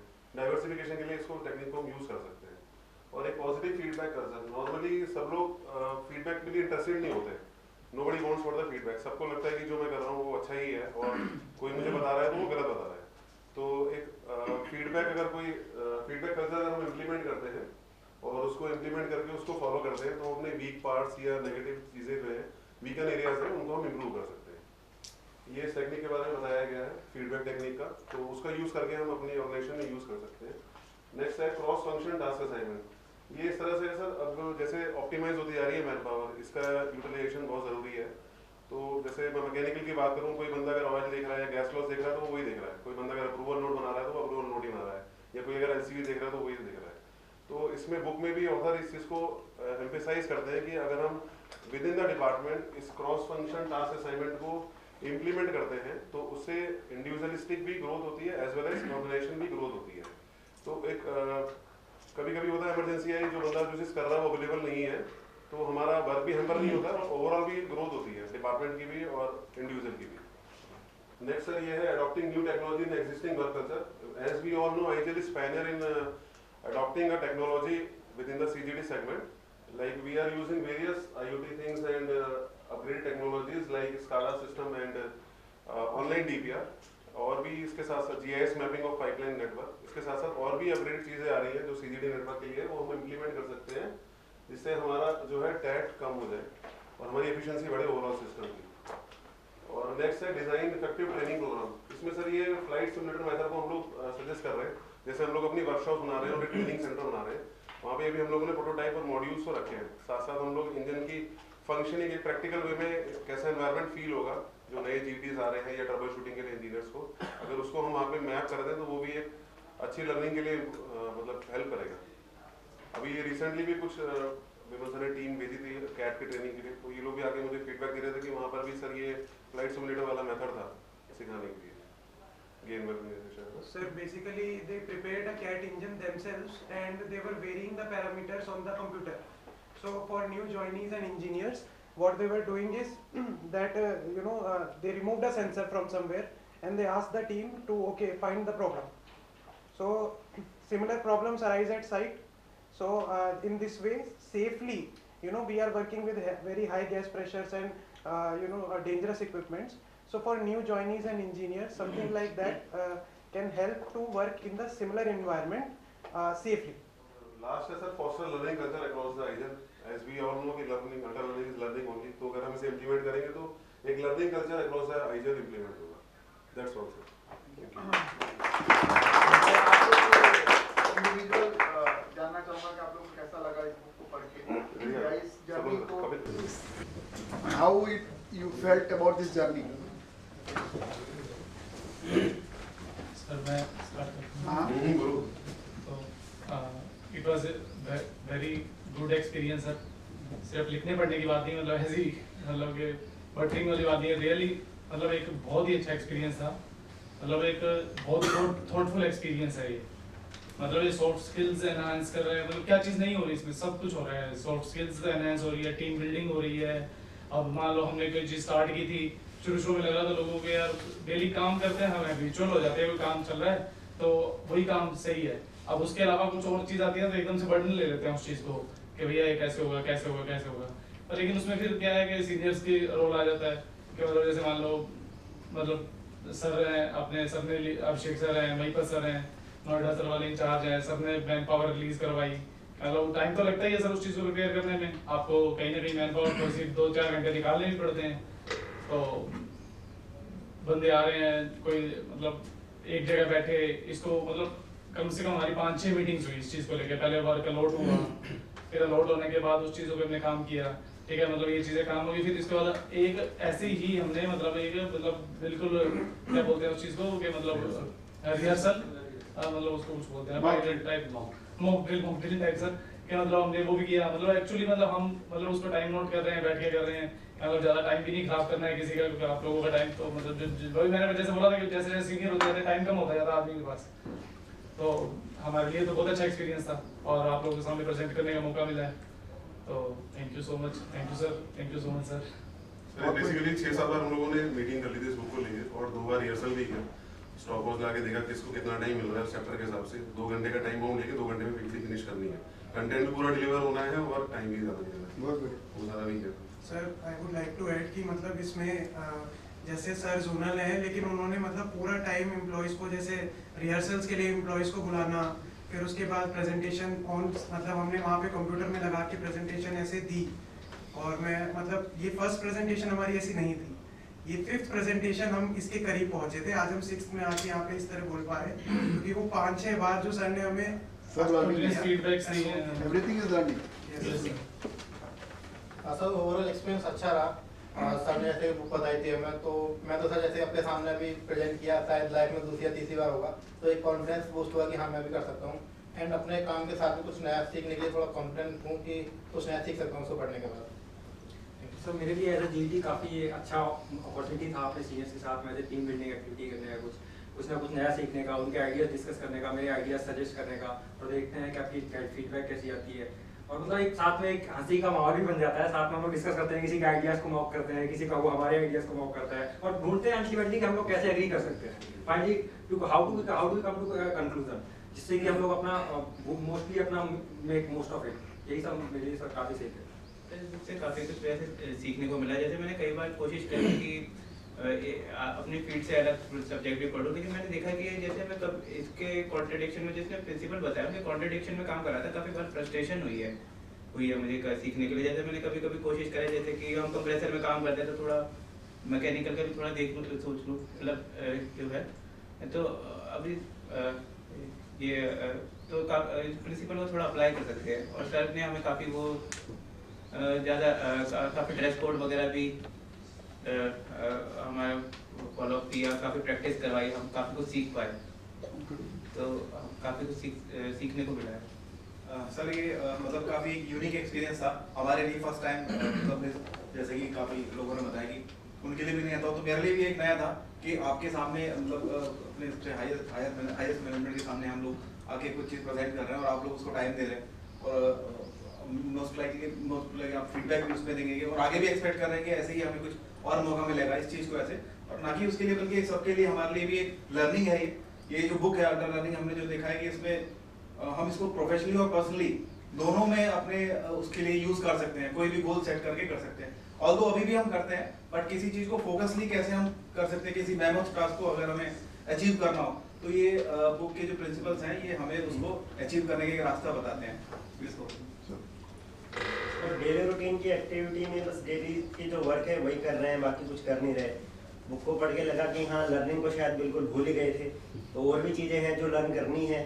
लर्निंग इज कॉन्स्टेंट, मतलब आफ्टर यूनिवर्सिटी हाँ पढ़ लिया ठीक है, अब डेली के वही रूटीन है, वही काम करना है, थोड़ा बहुत सीख लिया। हाँ कुछ और भी एरियाज हैं जहाँ वी कैन लर्न, तो बस वो समझ वो याद आ गया कि हाँ कुछ और भी लर्न कर सकते। बहुत बढ़िया, thank you. So thank you very much. I think बहुत अच्छा प्रेजेंटेशन था, काफ़ी कोऑर्डिनेटेड था। सो देखो जितनी बार भी प्रेजेंट करोगे, जितनी बार भी पढ़ोगे बुक को, उतनी अचीव कर सकते हो, क्योंकि परफेक्शन तो भगवान में भी नहीं है, ठीक है ना। तो जब परफेक्शन भगवान में ही नहीं तो हम तो इंसान हैं, तो परफेक्शन आती रहेगी। लेकिन what I am seeing over this 5th presentation, more and more professionalism, more and more techniques और ज़्यादा एग्जांपल्स। और मैं हमेशा बोलता हूँ कि एग्जांपल्स अपने दिमाग में जरूर रखिए, अगर भूल जाते हैं तो लिख के ले आइए, क्योंकि एग्जांपल जब आप देंगे तो लर्निंग और बेटर होती है। तब आपको स्ट्राइक करता है, अच्छा ओके ये वाला बात था, चलो okay I could get it. क्योंकि मेन जो स्टिक क्यों नहीं करती है, क्योंकि हम उसको किसी से रिलेट नहीं कर पाते। जब किसी चीज़ को पढ़ते हैं या किसी चीज़ को देखते हैं, और if you are able to relate with something, some incident, some of your habits, तो आपको लगेगा कि अच्छा ये वाला चीज़ याद रखने की चीज़, तो वो आपके दिमाग में जो रिट्रीव और इसकी बात कर रहा है ना वो, तो तभी रिट्रीव जल्दी होगी जब वो किसी से लगाव रहेगा, किसी से लगा रहेगा वो हर अलग अलग चीज़ों में।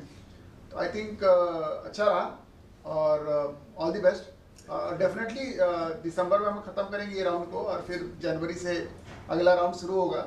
सो मेरे पास भी टास्क है कि आप लोग के लिए फिर 7-8 बुक्स खोजना, बताना आप लोग को, तो वो भी मेरा एक टास्क है। तो आई एम गोइंग थ्रू, इनफैक्ट साथ में ये 2 और प्रेजेंटेशंस हैं, एक राकेश के द्वारा on the topic, this book is how dare to be disliked. Okay, so that's a very good book कि आप मतलब बुरा भी बन सकते हो कभी कभी, ठीक है। और सबसे एक last but not the least है कि आप पैसे कैसे कमा सकते हो, फाइनेंशियली कैसे इन्वेस्टमेंट कर सकते हो। उसके ऊपर में जो यहाँ की हेड ऑफिस की जो O&M टीम है, कॉर्पोरेट O&M, वो प्रोजेक्ट करेगी, तो वो लास्ट होगी, ताकि उससे आप लोग कैसे पैसा बना सकें अगले सालों में, उसके लिए है, ठीक है। तो क्योंकि आप लोगों ने गोल पे सीखा है कि ultimate aim of everybody is making money, ठीक है, पैसा बनाना है। पैसा कैन बाई मतलब most of things, not everything but most of thing can money can buy. Thank you very much.